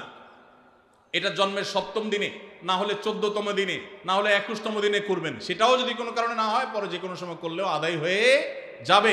এমনকি কারো শিশুকালে যদি আকিকা দেওয়া না হয়, বড় হওয়ার পর তার আকিকা দিলেও আদায় হয়ে যাবে। এই আকিকা এটা না দিলে যে বিপদ কাটে না এরকম কোনো কথা নাই। তবে হ্যাঁ, বিভিন্ন হাদিসে নবী সাল্লাল্লাহু আলাইহি সাল্লাম বলেছেন, কুল্লু গুলামিন মুরতাহানুন বিআকিকাতিহি, বাচ্চার এটা আকিকার উপরে সে অনেকটা ডিপেন্ডেন্ট থাকে। এই হাদিসের ব্যাখ্যায় অনেক মুহাদ্দিসরা বলেছেন আকিকা না দিলে, আকিকা দেওয়ার ফলে সে বিভিন্ন ক্ষয়ক্ষতি থেকে বেঁচে থাকতো। অনেকে বলেছেন শয়তানের কুমন্ত্রণা থেকে বেঁচে থাকে আকিকার মাধ্যমে, এটা থেকে সে আর বাঁচতে পারে না, ওই ক্ষতি তাকে স্পর্শ করার সম্ভাবনা থাকে।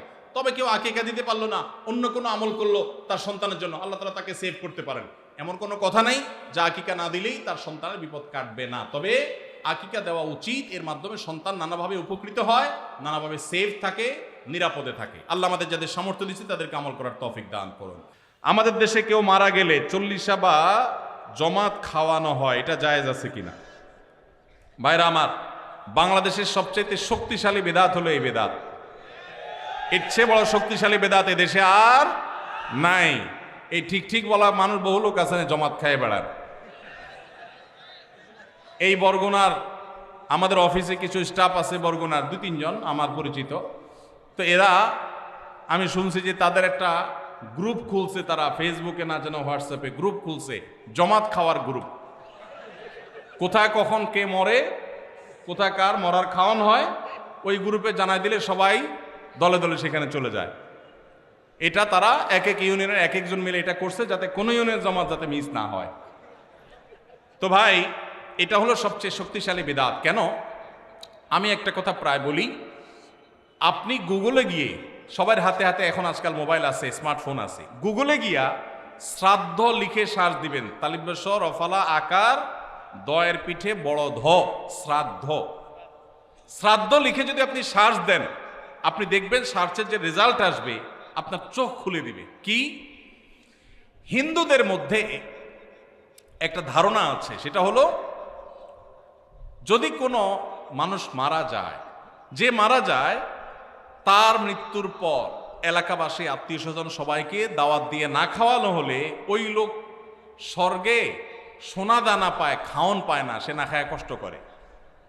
এই জন্য ওই লোকের জন্য যে খানা দানার আয়োজন করে ওই অনুষ্ঠানের নাম হলো শ্রাদ্ধ।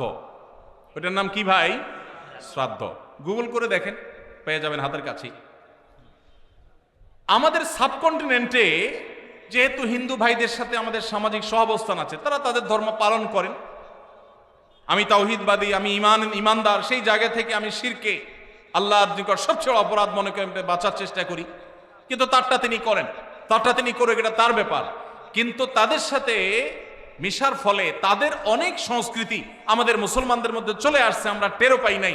এই যে মানুষ মারা যাওয়ার পরে যে খাওয়ার অনুষ্ঠান মৃত ব্যক্তির ওয়ারিসদের উপরে চাপানো হয়, এটা ওই শ্রাদ্ধ থেকে এসেছে। এটা ইসলামে নাই। ইসলামে আছে উল্টাটা। উল্টা কি? একটা মানুষ মারা গেছেন, নবী সাল্লাল্লাহু আলাইহি সাল্লাম বলেছেন অমুক মারা গেছেন, তার পরিবারের লোকদের জন্য তোমরা খাবারের ব্যবস্থা করো। কেন? কারণ তাদের রান্না করার মতো মানসিক অবস্থা নাই। আমরাও সেটা করি, অবশ্য আপনারাও করেন। কেউ মারা গেলে তার আত্মীয় স্বজন, তার ছেলে মেয়ে বউ বাচ্চাদেরকে খাওয়ান দাওয়ান দেন, 2 দিন 3 দিন একটু খাওয়ান টাওয়ান পাঠান, এরপরে 40 দিনের দিন সুদে আসলে একসাথে উঠায় নেন। কি বলেন? খাবার পাঠান গামলায় করে একটু, আর খাওয়ার সময় গোটা গরুটা খেয়ে ফেলেন এলাকার মানুষ। বাপ মারা গেছে, আপনি খুশি না বেজার? খুশি না বেজার?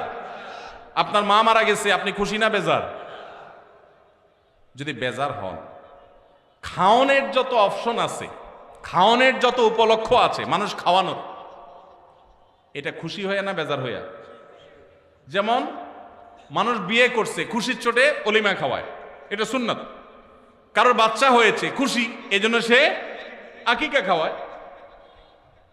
কারোর ছেলেটা পাস করছে, সে খুশি হয়েছে, এজন্য সে আটার দলা খাওয়ায়, মিষ্টি খাওয়ায়।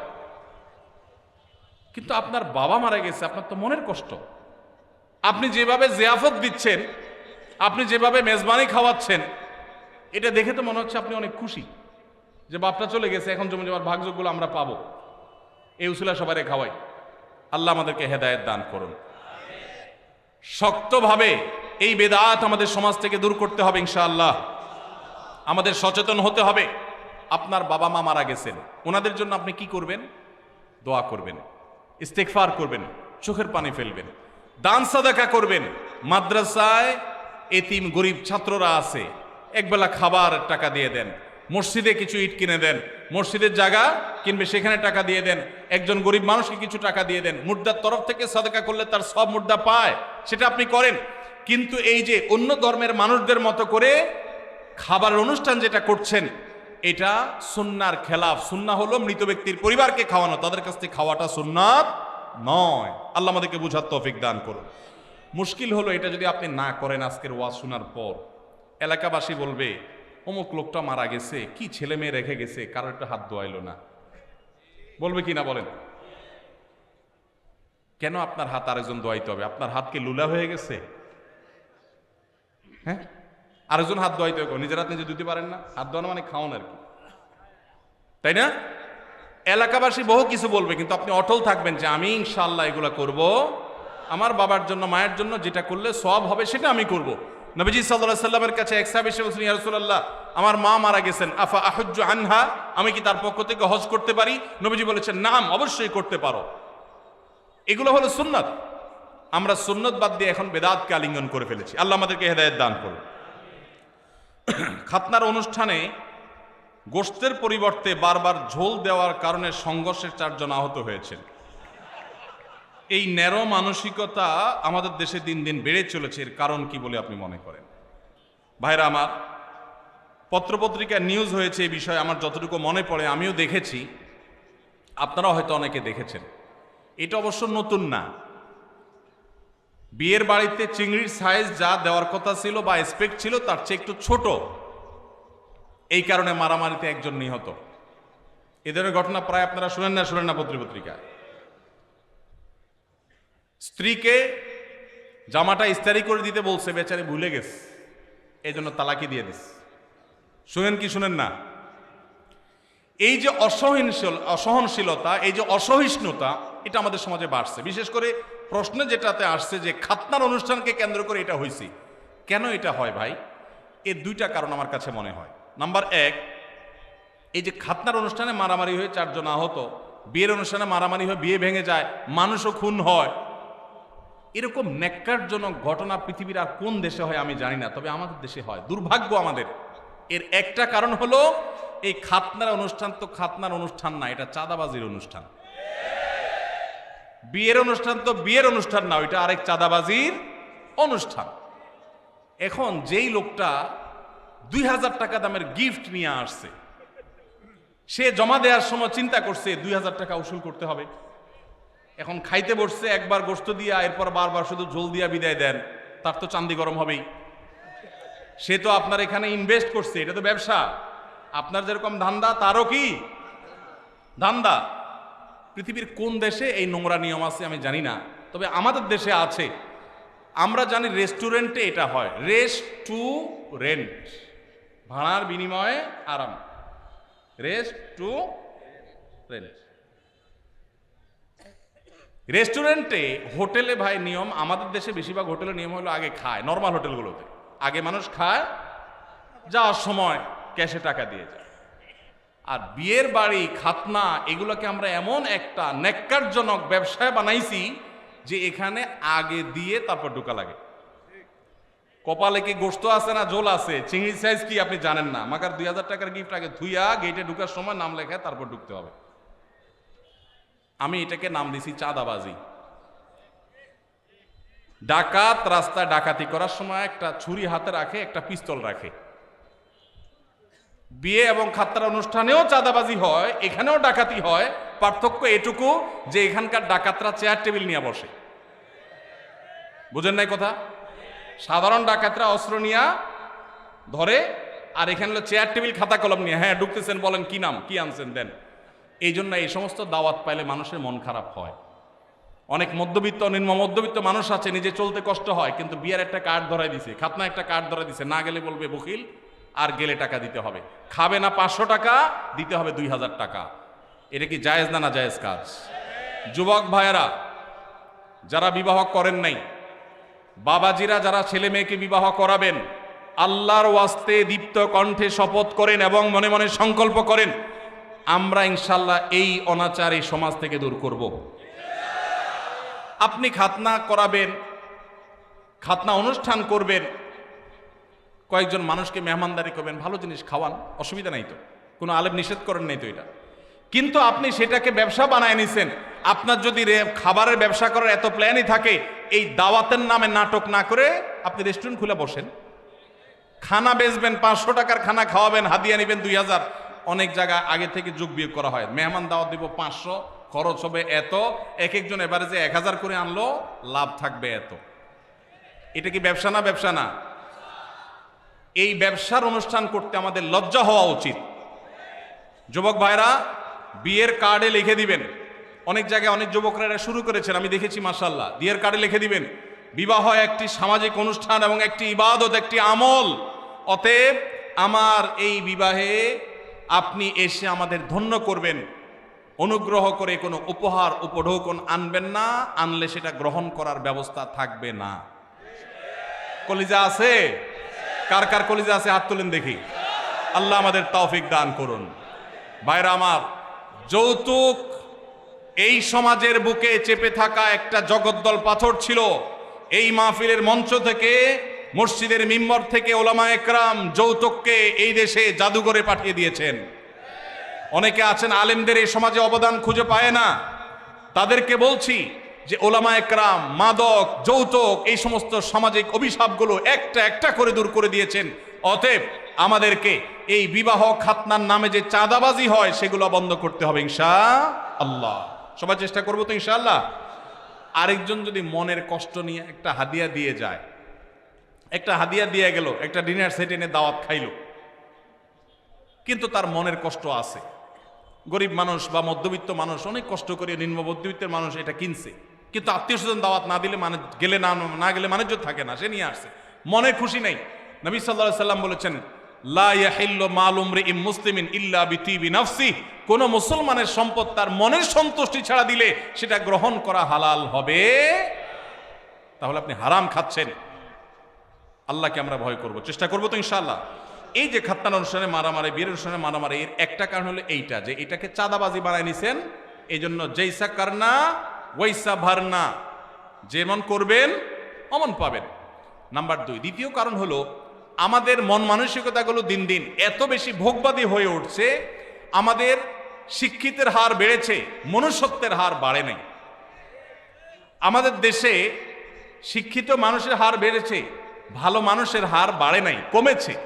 যার কারণে সর্বত্র দেখবেন দুর্নীতি, অপশাসন, অন্যায়, অনাচার ভরে গেছে। এই জন্য আমাদের সমাজে, আমাদের শিক্ষা প্রতিষ্ঠানগুলোতে, আমাদের জাতীয় কারিকুলামে, আমাদের স্কুল কলেজে ধর্মীয় শিক্ষা বাধ্যতামূলক করতে হবে। এগুলো আমাদের সন্তানদেরকে মনুষ্যত্ব শিখাবে, নৈতিকতা শিখাবে, আদর্শ শিখাবে। যতদিন আমাদের শিক্ষা প্রতিষ্ঠানগুলোতে, পরিবারগুলোতে দ্বীনের চর্চা ছিল, ততদিন মানুষ এত নিচে নামে নাই, আলহামদুলিল্লাহ। এখন দিনদারিতা কমছে, মানুষ পশুত্বকে হার মানিয়ে দিচ্ছে। আল্লাহর ওয়াস্তে আমরা সহনশীলতার চর্চা করব। আমাদের মধ্যে সবর কমে যাচ্ছে, বেসবরই বাড়ছে। নফল আমল করার মানুষ পাবেন, ওয়াজ মাহফিলে আসার মানুষের অভাব নাই, কিন্তু চুন থেকে নুন খসলেই চান্দি গরম হয়ে যায়। ভালো না খারাপ? ভালো না খারাপ? যে নিজের রাগকে সংবরণ করতে পারে না সে কি ভালো মুসলমান? যে রাগকে সংবরণ করতে পারে। আপনি গিয়েছেন একটা দাওয়াতে, অনেক মানুষকে বড় মুখ করে নিয়ে গেছেন, যারা দাওয়াত খাওয়াচ্ছে তারা একটু ছোট লোকই করছে, হয়তো একটু মেহমানদারিতে কমতি করছে, কিন্তু তাই বলে আপনি সেখানে গন্ডগোল, ফাসাদ, ঝগড়া লাগাবেন? আপনার চাইতে নিচু মানুষ তো আরেকজন হতে পারে না। এই জন্য যুবক ভাইরা নিজেদেরকে ধৈর্যশীল বানানোর চেষ্টা করবো তো ইনশাআল্লাহ। কিয়ামতের ময়দানে আল্লাহর কাছ থেকে ব্লাঙ্ক চেকের মাধ্যমে যদি কেউ সওয়াব পেতে চান, ব্লাঙ্ক চেক তো বুঝি আমরা না, কেউ কোনো কাজের বিনিময়ে আপনাকে 2 লাখ, 5 লাখ, 10 লাখ বা কিছু একটা ফিগার দিলেন, এটা এক জিনিস। আরেকটা হলো চেকে সই করে খালি চেক দিয়ে দিছে, অঙ্ক তুমি বসায় নয়, যা খুশি। তো এর চাইতে বড় বিনিময় আর হতে পারে আল্লাহ রাব্বুল আলামিন কিয়ামতের ময়দানে ব্ল্যাঙ্ক চেকের মতো বিনিময় দিবেন একটা আমলের বিনিময়। বলবো সেটা কোনটা? আল্লাহ বলেছেন কোরআনে, ইন্নামা ইউওয়াফাস সাবিরুনা আজরাহুম বিগাইরি হিসাব। ধৈর্যশীলদের, যারা নিজেদেরকে সংবরণ করতে পারে, চান্দি গরম হলে উল্টাপাল্টা বলে ফেলে না, করে না, সবসময় সবর করে।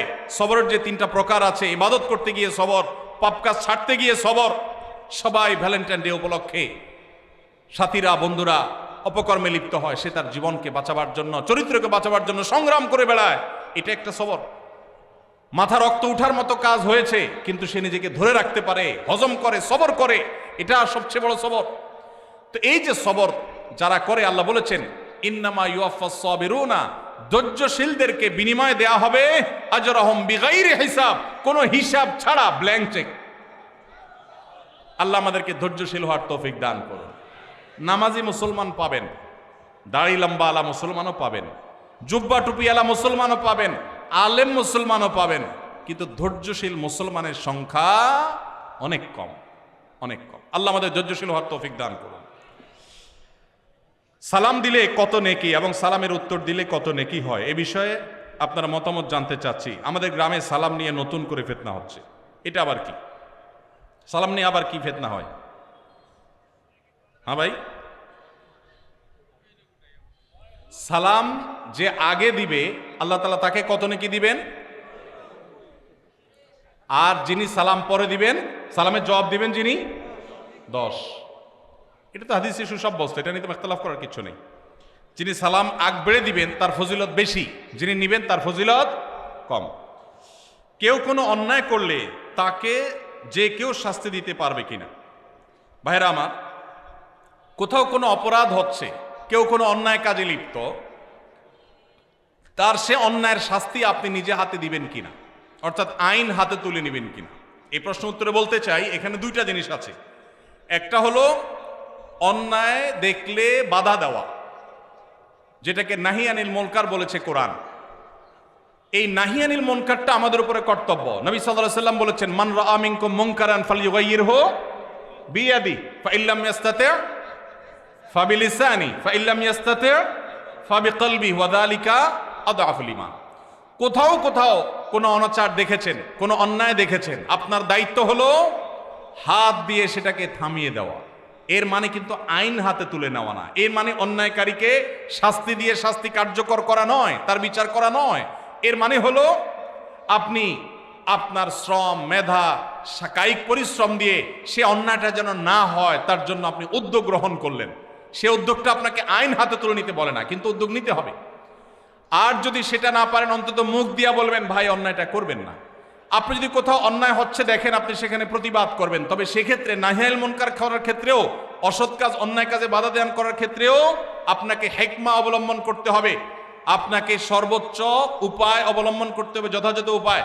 যদি সেক্ষেত্রে আপনি ত্রুটি করেন, তাহলে দ্বীনের খেদমত করতে গিয়ে দ্বীনের আরো ক্ষতি হতে পারে কি পারে না? এই জন্য ভাইরা, বিদগ্ধ আল্লাহ বিরু আলেমদের সংস্রব, সোহবত, তত্ত্বাবধান নিয়ে এই সমস্ত কাজ করবেন, তাহলে এই সব কাজ সুফল বয়ে আনবে। আর না হলে এগুলো ক্ষতি আমাদের করবে। চেষ্টা করবো তো সবাই ইনশাআল্লাহ। ভাইরা আমার, আমাদের অনেক ভাইরা আছেন এই জাতীয় কাজ করতে গিয়ে তারা লেজে গোবর করে ফেলেন। এই জন্য ওলামাদের তত্ত্বাবধান এবং পরামর্শ গ্রহণ করবো ইনশাআল্লাহ। দ্বিতীয় আরেকটা জিনিস আছে এখানে, সেটা হলো আমরা এই জাতীয় নাহি আনিল মুনকার করার বিষয়টি যেমন আমাদেরকে করতে হবে, পাশাপাশি কোনো লোক অপরাধ করলে তাকে আপনি মারধর করে, তাকে আপনি আঘাত করে শাস্তি কার্যকর করবেন, এই অধিকার ইসলাম আপনাকে, আমাকে, কাউকে দেয় নাই। এটা করবে বিচার ব্যবস্থা, ইসলামিক বিচার ব্যবস্থা যেন আসে, আল্লাহর বিধানও যেন বিচার হয়, তার জন্য চেষ্টা করবেন। তাই বলে আপনি নিজে বিচার শুরু করবেন না। যদি করেন তাহলে কি হবে? সমাজ সুশৃঙ্খল হবে না বিশৃঙ্খল হবে? আমার মতে আপনি অপরাধী, আপনাকে শাস্তি দেওয়া দরকার, আমি আপনাকে মারা শুরু করব। আপনার মতে আমি অপরাধী, আপনি আমাকে মারা শুরু করবেন, সমাজে কি শান্তি হবে না অশান্তি হবে? ইসলাম আমাদেরকে শৃঙ্খলা শিখায় না বিশৃঙ্খলা শিখায়? অতএব আমরা আইন কখনো হাতে তুলে নিব না। কারোর বিচার করার দায়িত্ব আমার আপনার না, তবে আমাদের দায়িত্ব নাহি আনিল মুনকার করা। আমরা একদিকে দেখা যায় অনেকে বিচারের কাজ নিজের হাতে তুলে নেন, আবার অনেককে দেখা যায় তারা নাহি আনিল মুনকারটা পর্যন্ত করেন না। আল্লাহ আমাদেরকে ব্যালেন্স করার তৌফিক দান করুন। চেষ্টা করবো তো ইনশাআল্লাহ। ভাইরা আমার, আমরা অনেকে মনে করি না আমরা বিচার করে ফেলবো। দেখুন, সাহাবা ইকরাম যখন দেখতেন কেউ কোনো অন্যায় করেছে, এমন অন্যায় করেছে যে তার মৃত্যুদণ্ড হওয়া উচিত, এমন একটা জঘন্য কাজ করেছে, তখন সাহাবীরা কি করতেন? ডাইরেক্ট ওই লোকটাকে মেরে ফেলতেন যায়? নিজের হাতে আইন বা বিচার বাস্তবায়ন করতেন না। তখন সাহাবীরা কি বলতেন? বহু হাদিস এরকম পাওয়া যায়। নবীজি সাল্লাল্লাহু আলাইহি সাল্লামকে তারা জিজ্ঞাসা করতেন, হে আল্লাহ রাসূল, আপনি অনুমতি দেন আমি এই মুনাফিকের গর্দান উড়াই দিই। এরকম হাদিস আছে না নাই? এই হাদিসটার মর্ম হলো, এই হাদিসটার ব্যাখ্যা হলো, নবীজি সাল্লাল্লাহু আলাইহি সাল্লাম মদিনা রাষ্ট্রের প্রধান বিচারক, শাসক, তার কাছ থেকে সাহাবী অনুমতি নিচ্ছেন, হে আল্লাহ রাসূল, আপনি বিচারক হিসাবে আপনি আমাকে অনুমতি দিলে আমি শাস্তি কার্যকর করব। তার মানে নিজের হাতে তিনি সেটা করতেন না, নবীজির নির্দেশের অপেক্ষা করতেন। তাহলে বোঝা গেছে বিচার আমরা যে কেউ নিজের হাতে তুলে নিতে পারি না।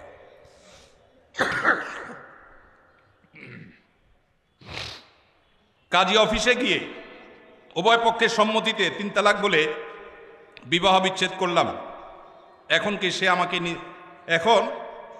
আমাকে নিতে চায়, এখন আমার করণীয় কি? ভাইরা আমার, তালাকের মাসআলা এই বরগুনাতে দাওরা হাদিস মাদ্রাসা আছে না নাই? আছে। বড় বড় মসজিদ আছে যেখানে বড় বড় মুফতি সাহেবরা আছেন, এগুলো ওলামাদের কাছে গিয়ে জিজ্ঞাসা করবেন। শর্টকাট সব মাসালার উত্তর এই সংক্ষিপ্ত ভাষণে জানতে আসবেন না, কারণ তালাকের মাসালা এভাবে দিলে ভুল হতে পারে। এখানে কনভারসেশন লাগবে, আপনাকে আর অনেক প্রশ্ন করতে হবে, ডিটেইল লাগবে, তারপর উত্তর দিতে হবে। এই জন্য তালাকের প্রশ্ন উত্তর সাধারণত আমরা সংক্ষিপ্ত প্রশ্ন উত্তরে ভাষণে দেই না। এই জন্য ওলামাদের শরণাপন্ন হবেন, সব কিছু শর্টকাটে জানার চেষ্টা করবেন না। কোনো ব্যক্তি যদি তার সম্পত্তি 5 জন সন্তানদের মধ্যে থেকে একজনকে বাদ দিয়ে 4 জনকে লিখে দিয়ে দেয়, সে ব্যক্তি মারা গেলে তার জানাজা নামাজ পড়া যাবে কিনা? ভাইরা আমার, আমাদের দেশে অনেকে এই কাজটা করেন, তেজ্যপুত্র করেন। প্রচলিত আইনে তেজ্যপুত্র কোথাও থাকতে পারে, কিন্তু ইসলামে তেজ্যপুত্র বলতে কোনো কিছু নবী করিম সাল্লাল্লাহু আলাইহি সাল্লাম পরিষ্কারভাবে নিষেধ করেছেন। কোন মুসলমান অন্য মুসলমানকে ত্যাগ করে চিরকালের জন্য তার সাথে সম্পর্ক ছিন্ন করে ফেলবে, এটা জায়েজ। লা ইয়াহিল্লু লিমুসলিমিন আন ইয়াহজুরা আখাহু ফাওকা 3 লায়াল। 3 দিনের বেশি কোনো মুসলমানের সাথে অভিমান করে সম্পর্ক ছিন্ন করা জায়েজ আছে? নাই। এখন সন্তান খারাপ, যত খারাপ হোক, আপনি সন্তানকে তথাকথিত তেজ্যপুত্র করলেন, করে কোনো সম্পদ দিলেন না, বঞ্চিত করলেন, আল্লাহর কাঠগড়ার আসামি হবেন। আপনার ঘরে জন্মগ্রহণ করেছে, অতএব আল্লাহর কোরআনের মিরাসের আয়াতের নির্দেশের আলোকে এটা তার প্রাপ্য হক হয়ে গেছে। হ্যাঁ, সে যদি মোরতাদ হয়ে যায়, ইসলাম থেকে খারিজ হয়ে যায়, তাহলে সেটা মানে আমিনাল ইরফ, বা সে পরিত্যক্ত সম্পদ থেকে বঞ্চিত হবে। কিন্তু মুসলমান আছে, আপনার কথা শুনে না, আপনার খায় খেদমত করে নাই, আপনি সে অজুহাতে তাকে কিছু দিলেন না, বাকি সন্তানদেরকে দিয়ে দিলেন, আল্লাহর কাঠগড়ায় আসামি হতে হবে, জায়েজ হবে না। এখন এইটা যদি কোনো লোক করে, জীবদ্দশা দিতে চায়, তাহলে সমান হারে দিতে হবে। এক সাহাবী নবীজিকে এসে বলছেন, ইয়া রাসূলুল্লাহ, আমার সন্তানকে অমুক ছেলেকে আমি এটা দিয়েছি। নবী সাল্লাল্লাহু আলাইহি সাল্লাম বলেছেন, বাকি সবাইকে দিয়েছ? বলেন না, দেই নাই। তখন নবী সাল্লাল্লাহু আলাইহি সাল্লাম বলেছেন, ইত্তাকুল্লাহ ওয়া আদিলু বাইনা আওলাদিকুম, আল্লাহকে ভয় করো আর সন্তানদের মধ্যে সমতা বজায় রাখো। এই জন্য ভাইরা, এই জুলুম করা যাবে না। ইসলাম আমাদেরকে সাম্য এবং ইনসাফ শিখিয়েছে, সেটা আমাদের সব ক্ষেত্রে করতে হবে। এমনকি শত্রু হলে তার সাথেও আমাকে ইনসাফ করতে হবে। আমাদের কষ্ট হয়, আমার সাথে কারো শত্রুতা আছে, সে আমার সাথে শত্রুতা করে, কিন্তু তার বেলায় কোনো সাক্ষ্য দেওয়ার প্রশ্ন আসলে আমি সত্য সাক্ষ্য দিলে তার পক্ষে যায়, আমাদের দিতে মন চায় না। কিন্তু এই দেওয়াটাই হলো ইমানের দাবি। আল্লাহ বলেছেন, ওয়ালা ইয়াজরিমান্নাকুম শানাআনু কওমিন আলা আল্লাহ তা'দিলু ই'দিলু হুয়া আকরাবু লিত-তাকওয়া। কারোর সাথে শত্রুতা আছে দেখে আপনি ইনসাফ করবেন না, এটা জায়েজ আছে? এজন্য বাবাজিরা সাবধান, সন্তান সন্ততিদের মধ্যে কোনো প্রকার হেরফের করবেন না, এটা জায়েজ নাই। সেই সন্তান যদি খারাপ হয়, সে আল্লাহর কাছে দায়ী হবে, ভিন্ন কথা। তো আপনি তাকে সম্পদ থেকে বঞ্চিত করতে, হ্যাঁ, যেটা আপনি করতে পারেন, একটা সন্তান নেককার, মাদ্রাসায় পড়ে, দিনদার, ওকে একটু সম্পদ বাড়াই দিলেন তার দিনদারিতার কারণে, সেটা জায়েজ আছে। কিন্তু একজনকে টোটাল বঞ্চিত করলেন, আরেকজনের নামে সব লিখে দিলেন, এটা কিন্তু জায়েজ হবে। এখন কোনো মুরব্বী যদি এই কাজ করেন, তিনি মারা গেলে তার জানাজা পড়া যাবে না, এমন কোনো কথা নেই। তার জানাজা পড়বেন, কিন্তু তিনি আল্লাহর কাছে দায়ী থাকবেন। সন্তানদের কর্তব্য হলো, বাবা যাকে বঞ্চিত করছে আমাদের ভাগ থেকে তাকে দিয়ে আমরা ব্যালেন্স করে ফেলবো। তাহলে আশা করা যায় আল্লাহ তাআলা বাবাকে হয়তো মাফ করবেন। আমাদের দেশে ব্যবসার ক্ষেত্রে টাকা দিয়ে যে শেয়ার হয়, যেমন এক দোকানদারকে আমি 1 লক্ষ টাকা দিলাম, সে আমাকে কোন হারে দিবে, হালাল পন্থা কি? ভাইরা আমার, আপনি কোনো দোকানদারকে 1 লাখ টাকা দিলেন ফর এক্সাম্পল, আপনি তাকে বলবেন ভাই এই টাকা দিয়ে ব্যবসা করার পর যদি আল্লাহ না করুক লস হয়, তো যা লস হবে আমি লস নেব। তোমার ব্যবসার পুঁজি আছে 10 লাখ টাকা, আমি সাথে 1 লাখ যোগ করলাম, তাহলে 11 লাখ হলো। 11 লাখে টোটাল ব্যবসাটা চলবে। ব্যবসাটা করার পর একটা পর্যায়ে দেখা গেল লস হয়ে গেছে, তো তোমার কি চলে গেছে 11 লাখ টাকা। যদি আমাদের 11,000 টাকা লস হয়, তো আমার 1,000 যাবে, তোমারও 10,000 যাবে। আর যদি লাভ হয়, সেক্ষেত্রে লাভের পার্সেন্টেজটা ঠিক করতে হবে। কিরকম? যে এই 1 লাখ টাকা আমি কত পার্সেন্ট পাবো। তুমি ব্যবসা যেহেতু নিজে পরিচালনা করবা, অতএব তুমি 60%, আমি 40%, অথবা তুমি 50%, আমি 50%, যে কোনো হার ঠিক করে লাভ এবং লস উভয়টার ভিত্তিতে যদি আপনি দেন, সেটা জায়েজ আছে। আর যদি 1 লাখ টাকা দিয়ে বলেন ভাই আমার আসলটা ঠিক থাকবে, মাসে মাসে 2000 করে দিবেন, তাহলে এর নাম সুদ। এর নাম কি? কুল্লু কারজিন জাররা নাফআন ফাহুয়া রিবা। যদি আপনি এটা লোন হিসাবে দেন আর বিনিময় নেন, সেটা কি হবে? সুদ হবে। আল্লাহ আমাদেরকে বোঝার তৌফিক দান করুন। মেসেঞ্জার গ্রুপ চ্যাটিংয়ে SMS এর মাধ্যমে ইজাব কবুল হয়েছে। 2 জন সাক্ষীও ছিল মেসেঞ্জারে, কোনো মোহর উল্লেখ করা হয়নি। এখন বিবাহ হয়েছে কিনা? মেয়ের বয়স 13 বছর। আজকাল আমাদের অনেক যুবকরা আল্লাহর শরীয়তের সাথে তামাশা করে। তামাশা, এগুলো আল্লাহর শরীয়তের সাথে কি তামাশা। দিন কোনো ফাইজলামির নাম না ভাইরা আমার, সিরিয়াস ইস্যু। অনেকে আল্লাহকে সাক্ষী রেখে বিয়ে করে, এটা হলো অতি ভালো সাজা। অতি ভালো সাজা তো চোরের আলামত। এত মানুষ থাকতে, আল্লাহর বান্দা থাকতে, আপনি আল্লাহরে কেন সাক্ষী বানাচ্ছেন? এই বিয়েগুলো বিশুদ্ধ নয়, এগুলো বিশুদ্ধ নয়, এগুলো জেনা হবে। বিবাহের জন্য 2 জন সাক্ষীর উপস্থিতি, ইজাব কবুল থাকতে হবে। এই মেয়ে, বাচ্চা মেয়ে, তার বাবা কোথায়, মা কোথায়, অভিভাবক কোথায়, কোথাকার মেয়ে। জেনা করতে গিয়ে অনেক যুবককে শয়তান নেক্সট সুরতে ধোঁকা দেয়, তারা মনে করে আমরা হালাল করছি, অথচ তারা জেনায় লিপ্ত আছে। আল্লাহ আমাদের যুবক ভাইদেরকে হেদায়েত দান করুন। এগুলো জায়েজ নাই ভাই।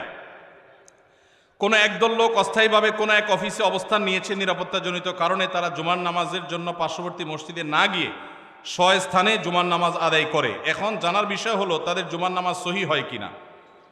ভাইরা আমার, কোথাও যদি কেউ এরকম নিরাপত্তাহীনতা অনুভব করেন যে আমি জুমার নামাজ পড়তে গেলে আমার বিপদ হবে, দেখতে হবে ইস্যুটা কি ধরনের। এখন একজন চুরি করে পালাইছে, একজন সন্ত্রাসী করে পালাইছে, মানুষ খুন করে পালাইছে, ধরা পড়বে এই বয়সে জুমার নামাজ পড়তেছে না, এটা তো ভিন্ন জিনিস। কিন্তু কেউ এমন কোন পরিস্থিতিতে আছে যে সে বের হলেই তার জীবন হুমকির মধ্যে পড়বে, তখন তিনি বাসায় নামাজ পড়লে নামাজ হয়ে যাবে। আর জুমার নামাজ যদি তিনি জামাতের সাথে কোনো বাসায় পড়েন, তো জুমার নামাজ কোনো ভাষায় করার জন্য শরীয়তে অনেক শর্ত আছে। সেই শর্তগুলো না পাওয়া গেলে 2-4 জন মিলে জুমার নামাজ শুরু করে দিলে নামাজ হয়ে যাবে, এত সোজা না। এ বিষয়ে পুরো ডিটেইল অবস্থাটা জানা দরকার, যে আসলে কোন সিচুয়েশন, পরিস্থিতি কি, তারপরে মাসালা উত্তর দেওয়া সহজ হবে। আমি এখন যদি বলি তাহলে সেক্ষেত্রে সেটা অপূর্ণ থাকবে। এই জন্য এই মাসালাটাও কোনো দক্ষ বিদগ্ধ আলেমের সাথে দেখা করে বা ফোনে যোগাযোগ করে ডিটেইল বলে তারপর উত্তর নেবেন। এটা আমি স্কিপ করলাম, উত্তর দিলাম না। আমার এক সহকর্মী দাঁড়িয়ে ছোট ছোট করে রাখে, এ ব্যাপারে তাকে নিষেধ করলে সে হেসে এসে বলে এতে কোনো সমস্যা নেই। এ ব্যাপারে শরীয়তের হুকুম কি? এই ব্যক্তি এখানে উপস্থিত আছে, দয়া করে কিছু বলে শাসন করে দেন। আসামি হাজির। ভাইরা আমার, দাড়ি লম্বা করা এটা নবী সাল্লাল্লাহু আলাইহি ওয়াসাল্লামের নির্দেশ। তিনি বলেছেন আফুল্লুহা আরখুল্লুহা, তোমরা দাড়িকে ছেড়ে দাও। দাড়িকে ছেড়ে দিতে বলেছেন, লম্বা করতে বলেছেন। সাহাবীদের মধ্যে এক মুষ্টির পরে, বুখারীর হাদিসে এক মুষ্টির পরে অতিরিক্ত অংশ কাটার বিষয়টা সাব্যস্ত আছে। এর আগে, এক মুষ্টির আগে সাহাবীদের কারোর কাছ থেকে, নবী সাল্লাল্লাহু আলাইহি ওয়াসাল্লাম থেকে কোনো হাদিসে দাড়ি কাটা ছাটার কোনো প্রমাণ নাই। এজন্য সারা বিশ্বের প্রায় সব উলামায়ে ইকরাম একমত যে দাড়ি লম্বা করা ওয়াজিব। কিছু ইখতিলাফ আছে, আরবের কিছু আলেমদের ভিন্ন মত আছে। বেশিরভাগ আলেমদের মতে হলো দাড়ি লম্বা করা কি ওয়াজিব। ইজিপশিয়ান কিছু আলেমদের ভিন্ন মত আছে, আরো কিছু আলেমদের ভিন্ন মত আছে। বাকি মেজরিটি আলেমদের মত হলো ওয়াজিব।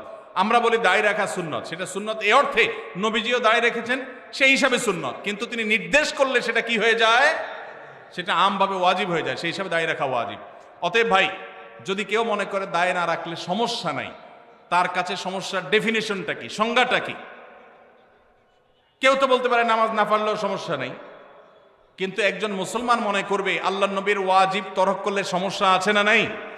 আছে। কিয়ামতের ময়দানে তার জন্য জবাবদিহি করতে হবে কি হবে না? হবে। তবে আমাদের ভাই কেউ হয়তো খোঁচা খোঁচা দাঁড়িয়ে রাখা শুরু করেছেন, আমরা তাকে অ্যাপ্রিসিয়েট করব, আমরা তাকে দূরে সরাবো না। আলহামদুলিল্লাহ ভাই শুরুটা করে দিয়েছেন, ইনশাআল্লাহ আল্লাহ এটাতে বরকত দিবেন। আমরা তাকে এটাকে লম্বা করার জন্য নসিহা করব। তবে সেই সাথে এটাও আমাদের মাথায় রাখতে হবে, দাড়ির চাইতে অনেক ইম্পর্টেন্ট নির্দেশ আছে আল্লাহর, যেগুলো আমরা অহরহ লঙ্ঘন করি। আছে না নাই? এটা শুনে আবার বেদাড়ি আল্লাহ একটু খুশি হয়ে গেছে, যাক আমাদের পক্ষে একটু আসলো। ভাইরা আমার, দাড়ি রাখা ওয়াজিব সেটা নিয়ে কোনো আলাপ নাই, সেটা নিয়ে কোনো ছাড় নাই, কিন্তু পাশাপাশি আমাদের এটাও মাথায় রাখতে হবে যে আল্লাহর অন্যান্য ফরজ বিধানগুলো মানতে হবে। অনেকে লম্বা দাড়ি আছে, মুখ খারাপ করে, আছে না নাই? বাংলা একটা প্রবাদ আছে, হাজী সাহেবের মুখ খারাপ। কি বলে? হাজী সাহেবের মুখ খারাপ। এই লম্বা দাড়ি নিয়ে মুখ খারাপ করে কি করে না? এই লম্বা দাড়ি নিয়ে দোকানদার দেশি মশারি আর ইন্ডিয়ান মশারি মিশায় দেশি মশারি তেল বলে বিক্রি করে কি করে না?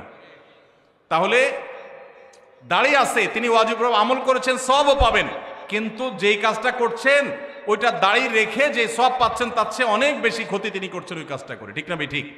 এই জন্য আমাদের পরিপূর্ণভাবে দিনে প্রবেশ করতে হবে, আল্লাহ আমাদেরকে তৌফিক দান করুন, কিন্তু সেই সাথে দাড়িও লম্বা করার চেষ্টা করতে হবে। কিন্তু কোনো ভাই করছেন না, আমরা বেশিরভাগ মানুষ অন্যকে নিয়ে পড়ে থাকি। একটা বড় মুসিবত হলো বাংলাদেশে মানুষের, আমরা অন্যের চরকায় তেল একটু। আমাকে আল্লাহ দাড়ি রাখার তৌফিক দিয়েছে, আলহামদুলিল্লাহ। আমি এখন চিন্তা করবো আমার আখলাকটা ঠিক হয়েছে কিনা, আমি বউরে বাসায় গালি দিই কিনা, আমি কর্মচারীদের সাথে চালের মতো ব্যবহার করি কিনা, আমি মানুষের হক মারি কিনা, আমি দেখবো আমার বাকি আর কোথায় ল্যাকিংস আছে সেটা আমি দূর করব। আমি দাঁড়িয়ে আছে এই জন্য যার দাঁড়ি নাই তারে খোঁচা মারি করি আমি, এটা তো কোনো মুসলমানের কাজ হতে। আমি চাইবো আমার ভাইয়ের দাড়ি লম্বা হোক, কিন্তু সেই সাথে আমি চাইবো আমার আরো যে দুর্বলতা আছে সেগুলো যেন দূর হয়। আল্লাহ আমাদেরকে আমলের তৌফিক দান করুন। আমার নাম মোহাম্মদ জাকির হোসেন, আমি সিরাজউদ্দিন সড়ক টাউন হল বরগুনার নিবাসী। আমি বর্তমানে সৌদি আরবের দাম্মামে থাকি। আহমদুল্লাহ হুজুর, আপনার কাছ থেকে আমি জানতে চাই, কোম্পানির ডিউটি করতে গিয়ে যে হাম্মাম ব্যবহার করি, হাম্মাম মানে টয়লেট ব্যবহার করি, তাতে অনেক সময় নাপাক পানির ছিটকে পেছনের অংশে অর্থাৎ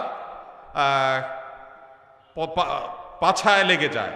এই শব্দ না লেখলেও হইতো রে ভাই, যতটুকু বুঝতে পারি ধুয়ে ফেলি, কিন্তু এই নাপাক পানি প্যান্ট বা শার্টে লাগার সম্ভাবনা 100 ভাগ। আমার এই পরিস্থিতিতে প্যান্ট ছাড়া নামাজ পড়ার কোনো উপায় নাই, তারপরও আমি এই অবস্থায় 5 ওয়াক্ত নামাজ পড়ি এবং আল্লাহর কাছে কান্নাকাটি করি, আমার নামাজ কবুল হবে কিনা? ভাইরা আমার, খুব দরকারি প্রশ্ন।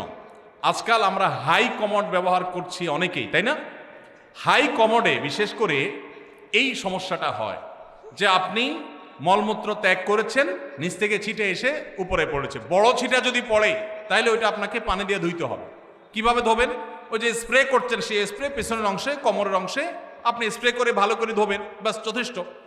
আর যদি সামান্য ছোট ছোট ছিটা আসে, যেমন পেশাব করতে গেছেন, শুয়ের আগায় যে পরিমাণ পানি থাকে ওই পরিমাণ ছিটা পেশাবের আসছে, তাহলে তাতে ইনশাআল্লাহ নাপাক হবে না। অনেক সময় দেখা যায় পেশাব করলে শীতের দিন বাষ্প হয়ে ওই বাষ্পটা কাপড়ের শরীরে মিশে, এতেও কাপড় শরীর নাপাক হবে না ইনশাআল্লাহ। কিন্তু যদি ওই কমোডের পানি যেখানে নাপাক আছে ওখানে আপনার নাপাক পড়ে সেখান থেকে যদি উপরে পানি উঠা পড়ে তাহলে অবশ্যই সেটা নাপাক হবে। অনেকের আবার এখানে সূচিবায়ুর রোগ আছে, অহেতুক সন্দেহ করে, কিছুই হয় নাই উনি সন্দেহ করে, সেটা আবার সমস্যা। সন্দেহকে কোনো প্রশ্রয় দেওয়া যাবে না। তো এ ভাইয়ের প্রশ্ন উত্তর হলো যে আপনি চেষ্টা করবেন ধুয়ে ফেলার, ধুয়ে ফেলছেন বাস, এরপর আল্লাহর উপর তাওয়াক্কুল করে নামাজ পড়বেন, অহেতুক সন্দেহ করবেন না। আমার একটা প্রশ্ন, কোনো ব্যক্তি এমন ঋণগ্রস্ত যা পরিশোধ করা কষ্টকর, এক্ষেত্রে ওই লোক ব্যাংক থেকে ঋণ নিয়ে ঋণ পরিশোধ করতে চাইলে সেটা পারবে কিনা জানতে পারলে ভালো হয়।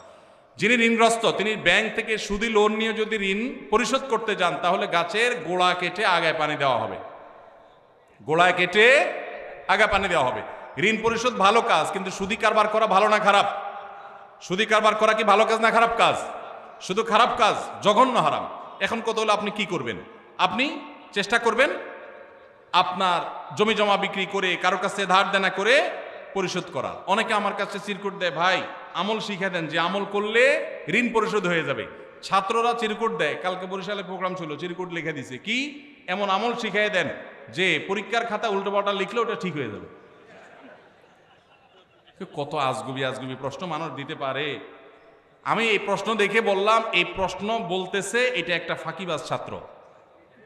ভালো ছাত্র হলে সে পড়ালেখার চেষ্টা করবে, কলম পড়া, ওই ধানাই ফানাই করা, অমুক পিসাবের কাছে যাওয়া পরীক্ষার আগে, এগুলো সব ফাঁকিবাজ ছাত্রদের কাম। ভালো ছাত্র পড়ালেখা করবে, ফাঁকি ঝুঁকি দিবে না, আর আল্লাহর কাছে দোয়া করবে, মুরব্বীদের কাছে দোয়া চাইবে, বাস না। আপনি ধানাই ফানাই করলে এটা আলামত খারাপ। বিধায় একইভাবে ঋণ পরিশোধের জন্য অনেকে বলে ভাই আমল শিখাই দেন ঋণ পরিশোধ যেন হয়ে যায়। তা আমি অনেককে এরকম হাতের কাছে ফেলে জিজ্ঞেস করি, ঋণ কত টাকার? বলে 5 লাখ টাকা। জমি জমা, ঘর বাড়ি? আলহামদুলিল্লাহ গর্বিটা আছে। জমি জমা? জমি জমা আছে, কিছু চাষের জমি আছে, ওগুলো বিক্রি করলে কত হবে? ওগুলো তো অনেক টাকার জিনিস, তো সেগুলো বিক্রি করে ঋণ দেন না কেন? কেন জমি বিক্রি করে ঋণ দেবো নাকি? মানে আপনি দোয়া শিখাই দেন, ওইটা আমল করলে উপর থেকে আল্লাহ বস্তা ফালাই দিবে, ঋণ দিয়ে দিব, আর আমার জমি আমারটা থাকবে। এই 2 নাম্বারই করলে কোনো কাজ হবে? সাধ্য অনুযায়ী আমার গর্বিটা বিক্রি হলো, আমি ঋণ পরিশোধ করব, তাই বলে সুদে লোন নেওয়া জায়েজ হবে না। এটা অনেক ভাইরা ভুল করেন। বিভিন্ন রেস্টুরেন্টে, বিশেষত চাইনিজ রেস্টুরেন্টগুলোতে সি ফুডের নামে যে কাঁকড়া, অক্টোপাস, স্কুইড বা এরকম সামুদ্রিক প্রাণী খাওয়ানো হয়, বিশেষ করে কাঁকড়া খাওয়া শরীর দৃষ্টিতে বৈধ কিনা? হানাফি মাযহাব অনুযায়ী মাকরুহ। অন্য কোন কোন মাযহাবে, অন্য ইমামদের অনেকের মতে এটা জায়েজ, কিন্তু হানাফি মাযহাব অনুযায়ী মাছ ছাড়া, সমুদ্রের নিচে মাছ ছাড়া বাকি এই জাতীয় অক্টোপাস অথবা কাঁকড়া জাতীয় এগুলো খাওয়া মাকরুহ। জুমার সালাতে নবী সাল্লাল্লাহু আলাইহি সাল্লাম কোন সূরা পড়তেন? জুমার নামাজে আমাদের নবী করিম সাল্লাল্লাহু আলাইহি সাল্লাম সূরায়ে সাব্বিহ ইসমা রাব্বিল আলা এবং গাশিয়া, এই 2 সূরা বেশিরভাগ পড়তেন, এবং এত বেশি পড়তেন যে সাহাবীদের কেউ কেউ বলতেন নবীজি সাল্লাল্লাহু আলাইহি সাল্লামের জুমার নামাজে এই সূরা শুনতে শুনতে আমার মুখস্থ হয়ে গেছে, এত বেশি পড়তেন। সূরায়ে সাব্বিহ ইসমা রাব্বিল আলা এবং হাল আতাকা হাদিসুল গাশিয়া। আর কোন কোন হাদিসে আসছে নবী সাল্লাল্লাহু আলাইহি সাল্লাম সূরায়ে জুমআ এবং মুনাফিকুন, এই 2 সূরা জুমার নামাজে পড়তেন। সুন্নত কাজ নিয়ে ব্যঙ্গ করা হলে কি ধরনের পাপ হতে পারে জানতে চাই। কোন সুন্নত নিয়ে যদি কেউ ব্যঙ্গ করে, ঈমান নষ্ট হয়ে যাবে। কি হয়ে যাবে? দেখুন, একটা পয়েন্ট বোঝার চেষ্টা করতে হবে। সুন্নত কেউ পালন না করলে কি বেঈমান হবে? কিন্তু সুন্নত নিয়ে কেউ ব্যঙ্গ করলে কি হবে? ঈমান নষ্ট হবে। নিজে দাড়ি নেই, আপনি বেঈমান হবেন না, আল্লাহ মাফ করে জান্নাত দিতেও পারেন। কিন্তু কেউ দাড়ি রেখেছে, বলতেছেন তাকে ব্যঙ্গ করে, কিরে জঙ্গি হয়ে গেছিস দেখি, ছাগলের মতো লাগতেছে দেখি, হ্যাঁ, এরকম আজে বাজে কথা বলতেছেন, তাহলে কিন্তু ঈমান যাওয়ার আশঙ্কা আছে। খুব ভয়ঙ্কর ব্যাপার। বিদ্রোহর শামিল, আল্লাহর সঙ্গে বিদ্রোহের শামিল। বাংলাদেশে কোনো আইন আপনি অমান্য করলেন, আপনার শাস্তি হবে, নাগরিকত্ব বাতিল হবে না। কিন্তু আপনি বাংলাদেশ রাষ্ট্রকে অস্বীকার করলেন, আইনকে অস্বীকার করলেন, সেক্ষেত্রে আপনি রাষ্ট্রদ্রোহী হবেন। আল্লাহর কোনো বিধানকে মানেন নাই, সেটা একটা বিষয়, কিন্তু আপনি অস্বীকার করেছেন, ঠাট্টা করেছেন, বিদ্রুপ করেছেন, তাহলে কিন্তু ঈমান চলে যাবে। অনেক যুবক ভাইরা আছেন, বিশেষ করে দাড়ির ইস্যুতে, কোনো ভাই দাড়ি রেখেছেন, তার সাথে হাসাহাসি করে, তাচ্ছিল্য করে নিজের ঈমানটা নষ্ট করে ফেলান, আছে না নাই? নিজে করতে না পারেন, আরেকজন করলে খবরদার কোনো বিদ্রুপ করবেন না। এরপরে প্রশ্ন, ইন্নী ওয়াজ্জাহাতু ও নাওয়াইতুন পড়ার কোনো দলিল আছে কিনা? দলিল আছে ভাই, ইন্নী ওয়াজ্জাহাতুনের দলিল আছে। ইন্নী ওয়াজ্জাহতু ওয়াজহাল্লাযী ফাতারাস সামাওয়াতি ওয়াল আরদা হানিফা মা আনা মিনাল মুশরিকিন লা শারীকা লাহু ওয়া বিযালিকা উমিরতু ওয়া আনা আউয়ালুল মুসলিমিন। আরো লম্বা আছে, এটা দোয়ার প্রথম অংশ বললাম। এটা আমাদের নবী করিম সাল্লাল্লাহু আলাইহি সাল্লাম পড়তেন নামাজ শুরু করার পর, তাকবীরে তাহরিমা বাঁধার পর সানার জায়গাতে। সানার জায়গাতে আমরা একটা দোয়াই ছোটবেলা মুখস্থ করছি, আর যাই না, সেটা হলো সবচেয়ে ছোটটা। সানার মধ্যে 3টা সানা প্রসিদ্ধ হাদিসে আছে, এর মধ্যে একটা হলো আল্লাহুম্মা বাঈদ বাইনি ওয়া বাইনা খাতায়ায়া কামা বাআদতা বাইনাল মাশরিকি ওয়াল মাগরিবি, এটা একটা সানা। আরেকটা হলো ইন্নী ওয়াজ্জাহতু ওয়াজহাল্লাযী ফাতারাস সামাওয়াতি ওয়াল আরদা হানিফা, অনেক বড় দোয়া, এটা আরেকটা সানা। আর সুবহানাকা আল্লাহুম্মা ওয়া বিহামদিকা ওয়া তাবারাকা ইসমুকা ওয়া তাআলা জাদ্দুকা ওয়া লা ইলাহা গায়রুকা, এটা আরেকটা সানা। এটাকে দোয়ায়ে ইস্তিফতাহ বলা হয়, নামাজ শুরুর দোয়া। এই নামাজ শুরুর দোয়া হিসাবে আমরা সবচেয়ে ছোটটা মুখস্থ করছি, আর বাকি আরো 2টা যে আছে আমরা জানি না। নবী করিম সাল্লাল্লাহু আলাইহি সাল্লাম মাঝে মধ্যে সেগুলোও পড়তেন। এখন এটাকে আমাদের দেশে বানাইছে জায়নামাজের দোয়া। ভাই, নবীজির সময় কি জায়নামাজ ছিল? দোয়া আসলো কোত্থেকে? জায়নামাজই তো ছিল না, দোয়া আসলো কোত্থেকে? তো জায়নামাজে দাঁড়ানোর কোনো দোয়া নাই। দোয়া আছে কিসের ভাই? নামাজ শুরুর। ইন্নী ওয়াজ্জাহতু হলো নামাজ শুরুর দোয়া, ওইটা লাগাইছি নিয়ে কোথায়? জায়নামাজে। জায়নামাজ দাঁড়াবে, আলাদা কোনো দোয়া নেই। আর নাওয়াইতুন যে দোয়া, ওইটা তো আসলে কোনো জাল হাদিসেও নেই, কোনো জাল হাদিসেও নাই। আলহামদুলিল্লাহ, এটা এখন মানুষ বুঝে গেছে।